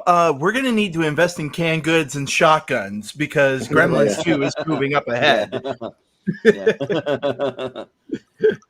It's one of my favorite parts with like buy, sell. Coffee. That's so good. Yeah. They gotta know where he starts talking like a totally intellectual, just out of nowhere. What we like here is civilization. We just like a chance to be civilized. Yeah, right.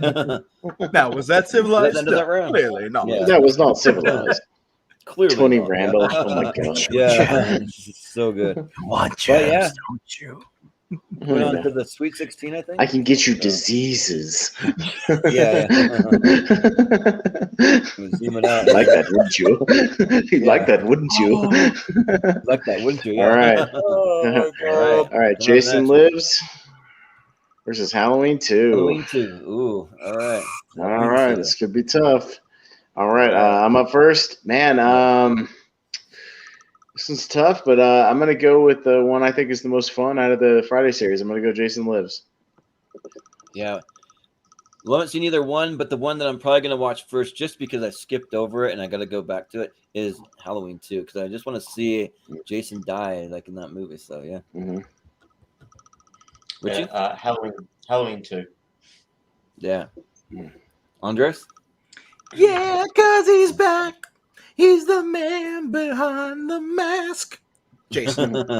Yep. All right. Comes out to you, Jordan. Yeah. You got the tiebreaker. I'm a Michael Myers guy. Halloween 2. Yeah. Ooh. Halloween 2. All right. Moving on. And this is these are the ones that are getting into the Elite 8 into the poll tomorrow. So Halloween 2 is the first one to make it into the Elite 8. Yep, it'll be the first one. Yep. So up next we got 28 days later going up against Scream 28 weeks 4. later. 28 weeks later versus Scream 4. Yeah. All right, and who's up first? And Jordan, you're up first above me. Well, As much as I want to vote for Scream 4 just to keep the franchise alive, like 28 weeks later, I think is the better movie. So I got to go 28 weeks later. Richie? There's nothing stopping you from voting for Scream 4. Jordan, outdate Scream 4. Yeah, right. There's a little bit. There's a 28 weeks stopping me. So. No, Scream 4. Do it. Andres? You know what? I want a Scream movie to end up further along, but I'm just gonna pull Kyle Ren and be like, "No, you're living in the past." It's gonna be 28 weeks later. Yeah. Jordan? I'm with you, Richie. Scream 4. Come on, go. Yeah. Wouldn't be mad about it. Austin? Well, I'm about to dash all your dreams 28 weeks later. Yeah. Sorry. 28 weeks. It's karma for Friday the 13th. Yeah.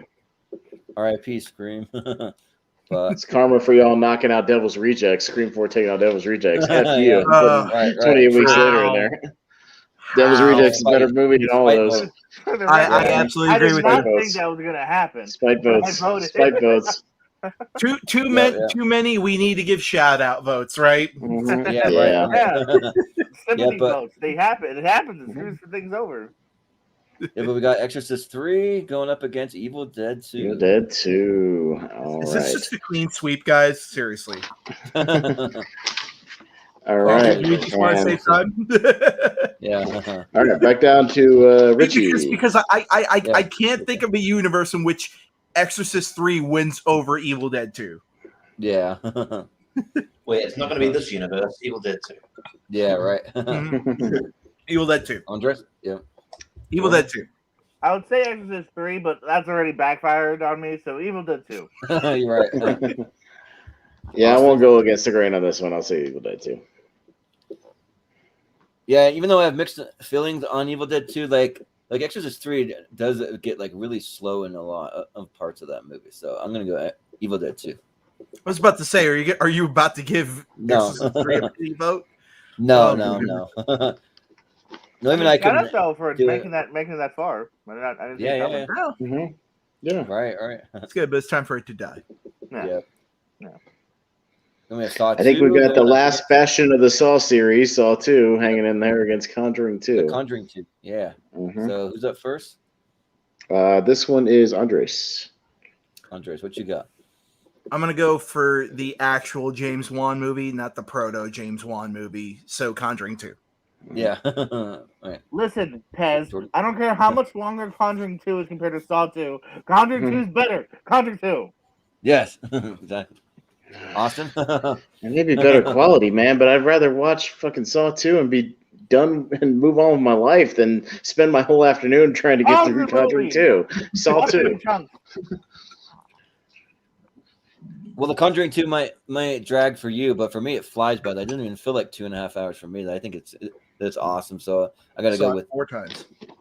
With Conjuring 2. And also, like Saw 2, I do feel like kind of drags. Like it even feels like a longer movie at times. So like I'm gonna go with Darren Lynn Bousman edits the shit out of the movie. It's like a music video. It moves at a breakneck pace, almost too fast.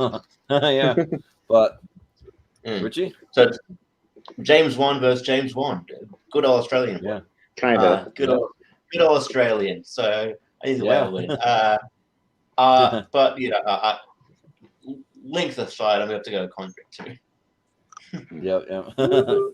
Well, with that, Conjuring 2. Let's move on. Conjuring 2 makes it into the Elite 8. All right, so we've got half of our Elite 8. We got Halloween 2, 28 weeks later, Evil Dead 2, and Conjuring 2 all making it into the poll tomorrow for the Elite 8. Yeah. All right, so we'll see what else is going to join it here.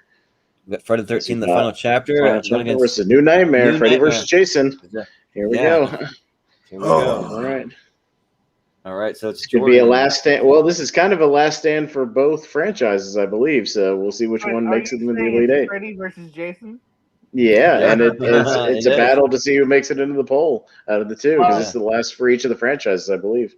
At least for me, unlike Freddy versus Jason, this time Freddy wins. He decapitates the other guy. Exactly. Yeah. Austin? You know what? And this was close. I'm going to go Final Chapter. Yeah. Well, I'm gonna go with the one that I've actually seen, which is A New Nightmare, and I thought that it was great. Like even if I had seen Final Chapter, I kind of feel like I'd still vote for A New Nightmare because I like it that much. But I don't know because I haven't seen it. But I'm still voting New Nightmare. So, Richie. Yeah, New Nightmare. Yeah. Andres. Final Chapter.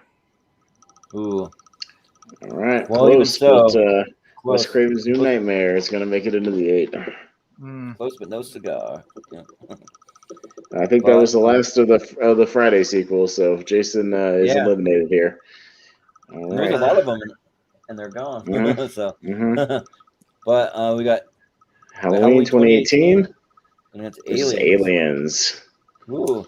And which one is the better females? Like action? Oddly, kind of a great pairing, if you will. Yeah. Yeah, Right. a little bit. Yeah, both survival strong female characters. Yeah, and fighting stuff. Yeah, it's good stuff. Hell yeah. Yeah. But I'm still gonna go with I'm up first. I'm still gonna go with Sigourney and Aliens. It's a great movie. Yeah. Yeah, like I gotta go with Aliens. Like I feel like for me, since Aliens is the only borderline horror in my opinion, I kind of feel like it has an unfair advantage. But even so, I gotta go Aliens. Richie. I will show love to Halloween. You're drunk. Yeah. Andres.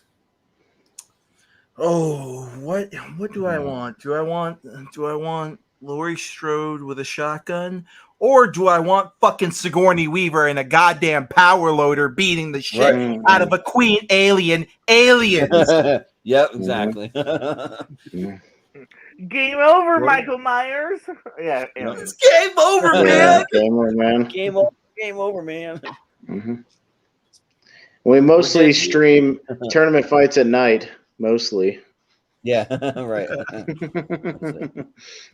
But next we got Dawn of the Dead going up against Friday the 13th Part 2. Part 2. Oh. Yeah. Oh, that's right. There's still one in there, but yeah. It's got an uphill battle here, so we go to Jordan against Dawn of the Dead. Which one? Jordan? Me? Host Jordan. Okay. Yeah, I went first last time. Mm-hmm. Well, I got to go with Dawn of the Dead, and just because it was probably one of the best zombie movies I've ever seen. So, Dawn of the Dead. Richie. Yeah. See you, Jason. Dawn of the Dead. Yeah. See you later. Yeah. Andres. I just know you guys are probably going to choose another Freddy movie over Jason again, so I'm just going to toss a wrench into all you's hopes for Freddy, but Dawn of the Dead. Yep. Yeah, I think we all forgot that there's another Jason, but it didn't matter because he's not going to last much longer. Dawn of the Dead. Yep. Yeah, it just goes to show. Yeah, when these Friday sequels go up against like masterpieces of their genre, they're not going to hold up very well. So, Dawn of the Dead. Yeah. So, Dawn of the Dead, marching on. So, I think this is our final one on this side. Bride of Chucky. Will we get justice for Chucky against Gremlins 2? Gremlins 2. Oh. That's actually really hard. Sorry, Chucky. Damn. Sorry, Jen. Sorry, Jen. Oh, Richie? man. Richie. You know what? I don't know what you have to be sorry about. I'm voting Chucky. All right. Okay. Andres? You know, sometimes in order to conquer war, you got to become war. Mm-hmm. Yep. Oh, nice. Yeah. Jordan? Gremlins 2, baby. Yeah. Austin? We hope you've enjoyed The End of the World as much as we have. Gremlins 2. Beautiful, isn't it?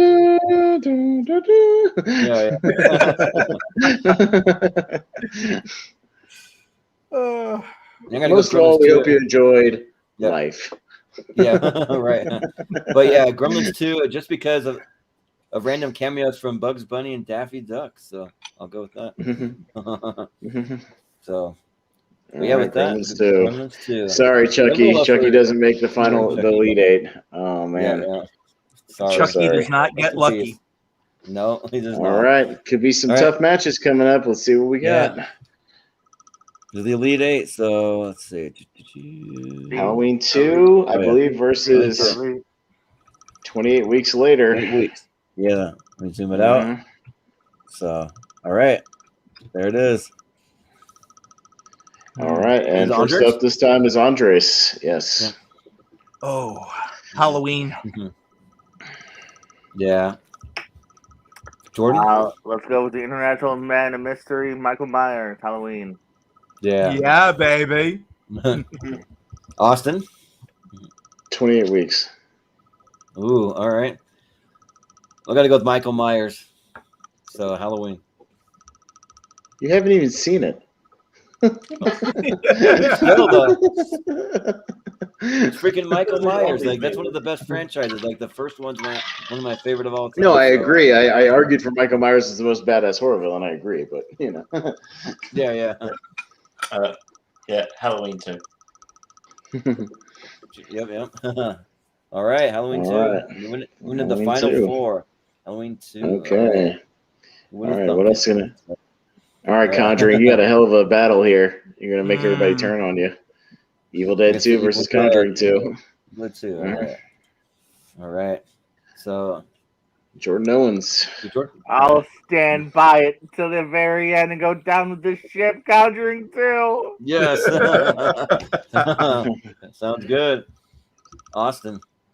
Hail to the king, baby. Evil Dead 2. You guys know I have mixed feelings about Evil Dead 2. I mean, so I got to go Conjuring 2. Like, Woo! I freaking love that movie. I'm gonna jump aboard the ship. Richie? I know me and Jordan Owens always care on these things, but that's not going to be the case. No. Yeah, Evil Dead 2. Yeah. All right, Andres, you got the tie. You got tiebreaker. What's the score again? Okay, yeah. Yeah. 2-2. Oh, goodness. Here, baby. That's tough. Tough. You know wanted to what? make I this thought tough I was going to be decision. going down with the ship, but I could have a chance to go with the Corvette. But you know what? Okay. I'm gonna go with my gut. Go Conjuring with the 2. Buick. Yes, let's go. Conjuring 2. Conjuring 2. Woo! Yes. Oh, shit. There you guys. Yep. Conjuring 2 is not the best sequel out here. You fun, guys yeah. are out of your fucking minds. Oh, yes, it is. Going all the way, No, it's baby. not. Ooh. But we got New Nightmare going up against Aliens. All right. hmm Ooh. I'm up first. Yeah. Easy Aliens. Yeah, this one's fairly easy for me too. I gotta go Aliens. Richie, New Nightmare. you all right? Andres, Aliens. yep. Mm. Jordan, Aliens. yep. Aliens, it is. So easy. So, all right. So we got Dawn of the Dead. one more left. We got Dawn of the Dead going against Gremlins 2. Gremlins 2. Gotta make these tough decisions. All right. Yeah. Coach Jordan. Yeah, this one is pretty easy for me. I got to go Gremlins 2. Like, yeah. Richie? Gremlins 2. Yeah. Andres? Gremlins 2. Yeah. Jordan? This is a tough one. I'm gonna say Dawn. Ooh. All right. Austin? I'm happy it made it this far. I love Gremlins 2. Gremlins 2. Yeah. I hate to Yep. vote against Dawn of the Dead, Me but too. it made it to the 8, so I'm happy with that. But yeah, Yeah, Gremlins 2. Hell yeah. Yeah. Yeah. Makes the final 4. So This is it, guys. This is the final four here. So who's gonna make it to the championship? We got Halloween 2 and Conjuring 2. Yeah. Yeah. Here, let me zoom it out just a bit. There you go. Now you can see it. Okay. All right. All right. So, and Richie's going to be first up on this one. Halloween 2 and Conjuring 2. Well, considering the last time, Conjuring 2 can kiss my ass, so Halloween 2. Sure, yeah. Andres. Yeah. Conjuring 2. Oh, all right. Conjuring 2 for the win. Yes. Awesome. No. Halloween. Oh, Conjuring 2. You haven't seen Halloween, you know Conjuring is awesome.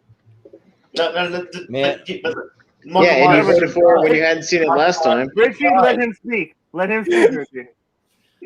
This one's tough, yeah, because I got a lot of love for the Conjuring 2, but like Michael Myers, like he's just like one of the best. He walks through a glass all door in time. Halloween 2. but doesn't open the door, he walks is it through the best? Walks But is through it the best out of the franchise? Yeah, it's not. I don't know. Yeah, I haven't seen it, so I can't really say. so like just if I'm being real and I'm being honest, I haven't seen Halloween 2. I gotta go with Conjuring 2. Sorry. No. I gotta go with that. Sorry. This is a mediocre fucking God. movie. No, it's not. Sorry. Here. Oh man. This should have me watch mediocre it, movie Austin. making it to the finals. Jesus Christ. Should have been one of your Mediocre. suggestions. Yeah, that movie's the reason we get all these shitty Conjuring spin-offs, man. So fuck that movie. All these shitty, awful Curse of La Llorona and It happens. The Nun and Annabelle Comes Home. It's all because of Conjuring 2 made a $300 million or We got whatever the hell. Resurrection Jesus. and Rob Zombie, and so Ugh. We're not I'd watch any one of those over Conjuring 2. I'm not talking No, about the spin-offs, though. get I'm out talking of about your Conjuring own 2, show. baby. Yeah. Well, you still have two of your favorite movies on the other side, Austin. So Yeah, I know. That's why it sucks, because I got to vote for two of my favorite movies yeah, of all time. and also this is a matchup that I kind of feel like are like least horror movies out of the whole thing, but they made it to the final four. So, Yeah. but who's up first? All right. Andres. Oh Andre. man. Aliens versus Gremlins. Ooh, man. What are we gonna do? Can you guys come back to me? Sure, if you want to. No. Yeah. Yeah, Right. come back to me. No, you're up first. You got to vote. This is tournament fights. All right. All right. All right. Gremlins. Yeah. Gremlins. Mhm. All right, Jordan. let me tell you something, brother. I'm voting for Aliens. All right. All right. Sounds good. Austin? Aliens. Clean sweep. Yeah. Yep, Aliens hands down. Richie? Get away from her, you bitch. I'm voting for Gremlins. Oh, nice. There you He go. stole my bit. You got two. Uh-oh. You got two right there. Gremlins. Yeah. Gremlins 2 made it really Got two. far. I made it really, really far. But- Yeah, I'm okay with that. Mhm. But now, because of what I voted for, this is like a lopsided battle. Hold on, everyone pause. Let's piss off Pez and vote for Conjuring. All right. We could. We very well Jesus could. Christ. Fight. Yeah, you guys ain't being true to Possible. yourself. Come on now. Anything. I am. I love Conjuring too. You don't I love do it more love than Aliens. Come on. You really think it's a better movie than We Aliens? haven't Like, voted come on. yet. You haven't seen Come what on. I did yet. Well, And we're also, about to because Aliens you're up first. Oh, You're okay. up first, Yeah, so Aliens go. makes it to the final four in like every one of these tournament fights. So I'm kind of tired of seeing it in there. Like honestly. Pez, I can't lie. It's not better than Aliens. So I'm not going to do it. I love that it made it this far, farther than I thought it would. So awesome shout out to Conjuring 2. But Aliens, that's what I thought would win this. That's what I think will win this. Aliens. Mhm. Yeah. Austin? Yeah. Dude, Aliens by like Yeah. by a planet distance. LV We even have to ask 426 you? distance Yeah, from I don't have Earth. to ask Come you. on, like what are we doing? Like what are we doing? And see, look. It's not about the length. Like it's not really about the length. Aliens is 2 hours and 30 minutes, but it's good. Like Conjuring 2 drags ass for two, it's too much It takes its for a horror time. movie. It builds. Ugh, Mm. no, it Build up doesn't. tension. Come on. Yeah. Yeah, so But- does Aliens, and it's better. That wasn't. Well, I wish I could have been in the theater when Aliens came out, to be in a packed house with that would have been awesome. But I was in a packed house for The Conjuring 2. Like, it was actually like a literally like packed house for opening night. But even still, I got to go with Aliens. So Aliens it is. Richie? Imagine after all this, if I just kind of went, you know what, Conjuring 2, but no way. Yeah, right. Not gonna. Should do it after all this. No. What I should do is vote for Alien. That's winning. There. Yeah. Andres? Man, one of my all-time favorite movie-going experiences was seeing Aliens on April 26, 2017 in a packed house with Sigourney Weaver and with the woman who played Newt and Lance Henriksen in the audience. So of Carrie course, Ann. freaking Aliens. Man, One of my all-time favorite movie-going experiences. Yeah. Well, I got to see Aliens in a theater by myself. We have a champion. It was fun. Nice. Yeah, there's always two really awesome movie-going experiences: either seeing it in a packed house or seeing it in like a dead, where like nobody's there. I got to see it. It was like one of those weird, like one of those flashback cinema things at my local theater on like a random Tuesday night, and I was the only one who went, so I had a whole theater to myself to watch my favorite movie. It was pretty great. Like to see it on the big screen by myself. Plus also hearing James Horner's score for what's that score called again? Isn't that like Ripley's Countdown or something like that? Something like that, yeah. But there you have it, though. Aliens is our best horror sequel of all time, which for me, it's a borderline horror movie, but the movie's so freaking awesome that I don't care. So it's absolutely a horror movie. It's a creature feature. It's about monsters eating people and tearing people up in crazy cocoons. It's monsters. A monster like movie is absolutely a horror action movie. horror. Like monster movies are absolutely horror movies. Like all these different genres. So yeah. But yeah, that was a fun time, guys. So just over 3 hours, but even still. Yeah. It's not our longest episode. Not even close. Conjuring 2 seems short. Yeah. Right. We're even longer than The Conjuring 2 and Evil Dead 2 back to back, guys. That's how long we've gone. Yeah. But yeah. But thanks, guys, for coming on the episode. We'll go around the horn, and you can tell us where we can find you if you have anything you want to plug. So we'll start with Richie. Where can we find you? Yeah, you can find me online. Just around all the trivia spaces. I do stuff for like Full Metal, feature presentation. I think I'll be back here. I think next Friday for like the favorite actors. So watch for that. And hit me up on Facebook. I got a comedy page, Richie Gallegos. And you never know. Maybe one of these days I'll be able to do some gigs in America when things open up. So yeah. Dude, come to Florida. We'll do a double bill. Yeah, there you go. Yeah. Andres. You can find me enjoying scratching my back on Instagram and Twitter as Gallegos209. You can also find me not scratching myself on the FCL, which is up on the Schmodown's Twitch page, which I may or may not be having a match sometime soon. I don't know. I'm not entirely sure. Maybe check it out over the next couple of weeks. And you can also find me on High Voltage Media, our YouTube page. We do a retrospective on Predator 2 as of recently, and it is an episode I'm very proud of. We're about to launch both our episodes of Any Given Sunday for the football season that's starting back up, and also we're doing Star Wars Episode 3 as well, and then we're also going to be working on doing Metal Gear Solid 3 as a retrospective in terms of video games. So keep an eye on that. And I might or might not be allowed to say that me, Nancy Rodriguez, and Tom Chattelbash are all starting up a movie podcast together, which is going to be called movies on tap, and we are filming our first episode very soon, and I'm very excited to share the world with that. Nice. Yeah. Right, nice. Very cool. Oh. Well, Jordan, where can we find you? You can find me over at the Purist Co. Do some movie trivia without Richie because he didn't mention us when he talked about his places. We do some podcasts as well as Purist. Not your turn anymore, Richie. Purist Wrestling. We do some wrestling trivia there, live wrestling matches, and then finally Real Pro Wrestling. We run events pretty much every month. We're live Sunday, October 24th. Our next event in Fort Myers. Gonna be a great one. Doing some stand-up comedy in Florida as well. And punching Richie when I go to fly over to him.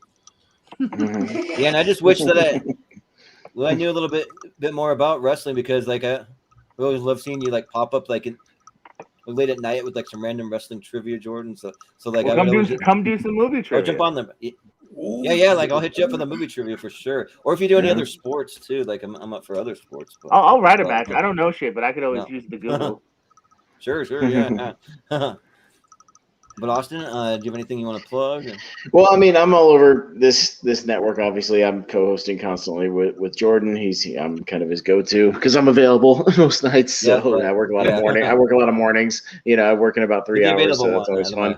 Yeah, right. And but we'll be doing another horror-themed one next Tuesday. Another tournament fight. So we're gonna be doing it. We're calling it title characters from horror movies, but it's not necessarily like stuff in the title, but it's basically like the most famous character from a bunch of these different movies and franchises. So, it'll be like the characters this time. So it'll be actual Freddy Krueger versus Jason versus Michael Myers versus Ghostface versus Hannibal Lecter versus, Ash from Evil Dead versus Annie from Misery, et cetera, et cetera, et cetera. So, so that'll be a lot of fun. Pinhead, things like that. So, your favorite two characters.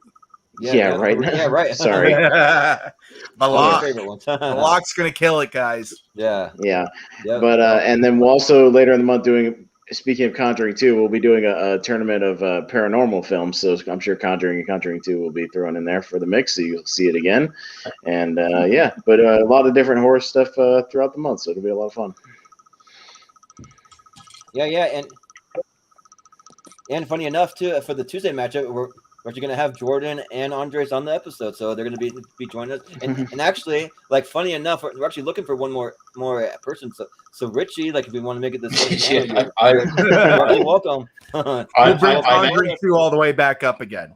I'm actually free, but I'm free. Yeah, maybe we might have the same exact panel. Yeah, but yeah, it'll be interesting because we'll be voting for characters, kind of characters and these things instead of individual movies and sequels. So it should be a lot of fun. And we're going to throw even a few little curveball characters in there too. You might see like a Godzilla in there or something like that. Yeah. Maybe a leprechaun. Maybe stuff like that. Why So was Leprechaun the Hood not on tonight? Well, and we just didn't have enough spaces. I was going to throw it in there for fun, but I wanted to actually get like all the serious ones in there. If we had a few more slots, I would have put like Leprechaun. I debated. Jordan will tell you. I debated just throwing Leprechaun in the Hood in there just for a fun one. Shout out to the too. But I debated back and forth. A big one. I still know what you did last summer, but it didn't quite make it. So a big one that I thought of: Dr. Sleep.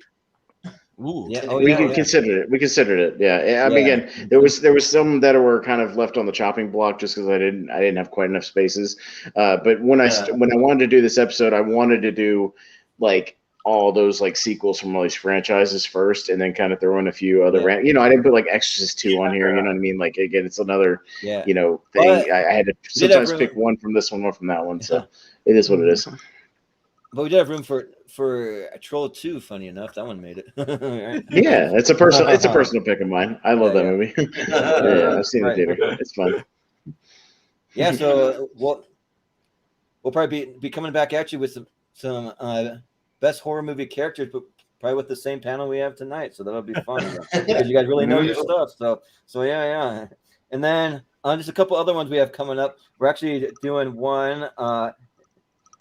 And actually, funny enough, Richie's gonna be joining us for that one. Also, a week from tonight, we're gonna be doing tournament fights battles where we're gonna be doing our favorite actors of all time. So we have 4 of us. We each throw in our top 16 favorite actors of all time, and then we just put it through the gauntlet and we just vote round by round to see who becomes grand champion. So And then also too, we got just a couple more coming up.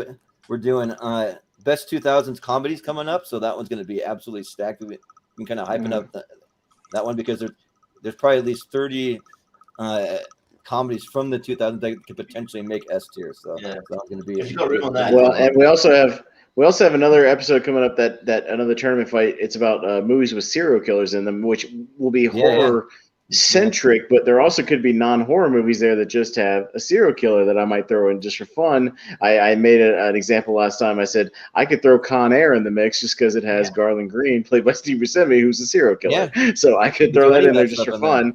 I could throw any of that stuff. So I might be looking around the internet to find some action movies or comedies even that have serial killers. I mean, I know they exist. There's Behind the Rise of Leslie Vernon, stuff like that. That's more comedic, and so that one's gonna be fun. Yeah, because it was like tournament fights.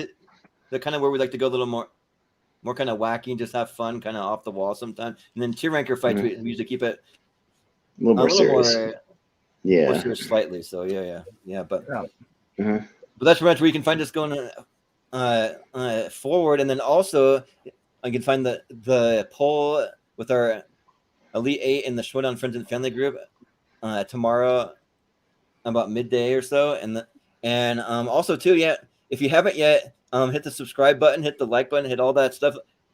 You always forget to plug all of that, and you can find us on all the social medias at Movie Hero 2121 as well. So that's pretty much where you can find us. So, but this has been an awesome time. So we'll just end it there, but. For Richie, for Andres, for Jordan, for Austin, I've been Jordan Movie Hero Anderson, and we will see you next time.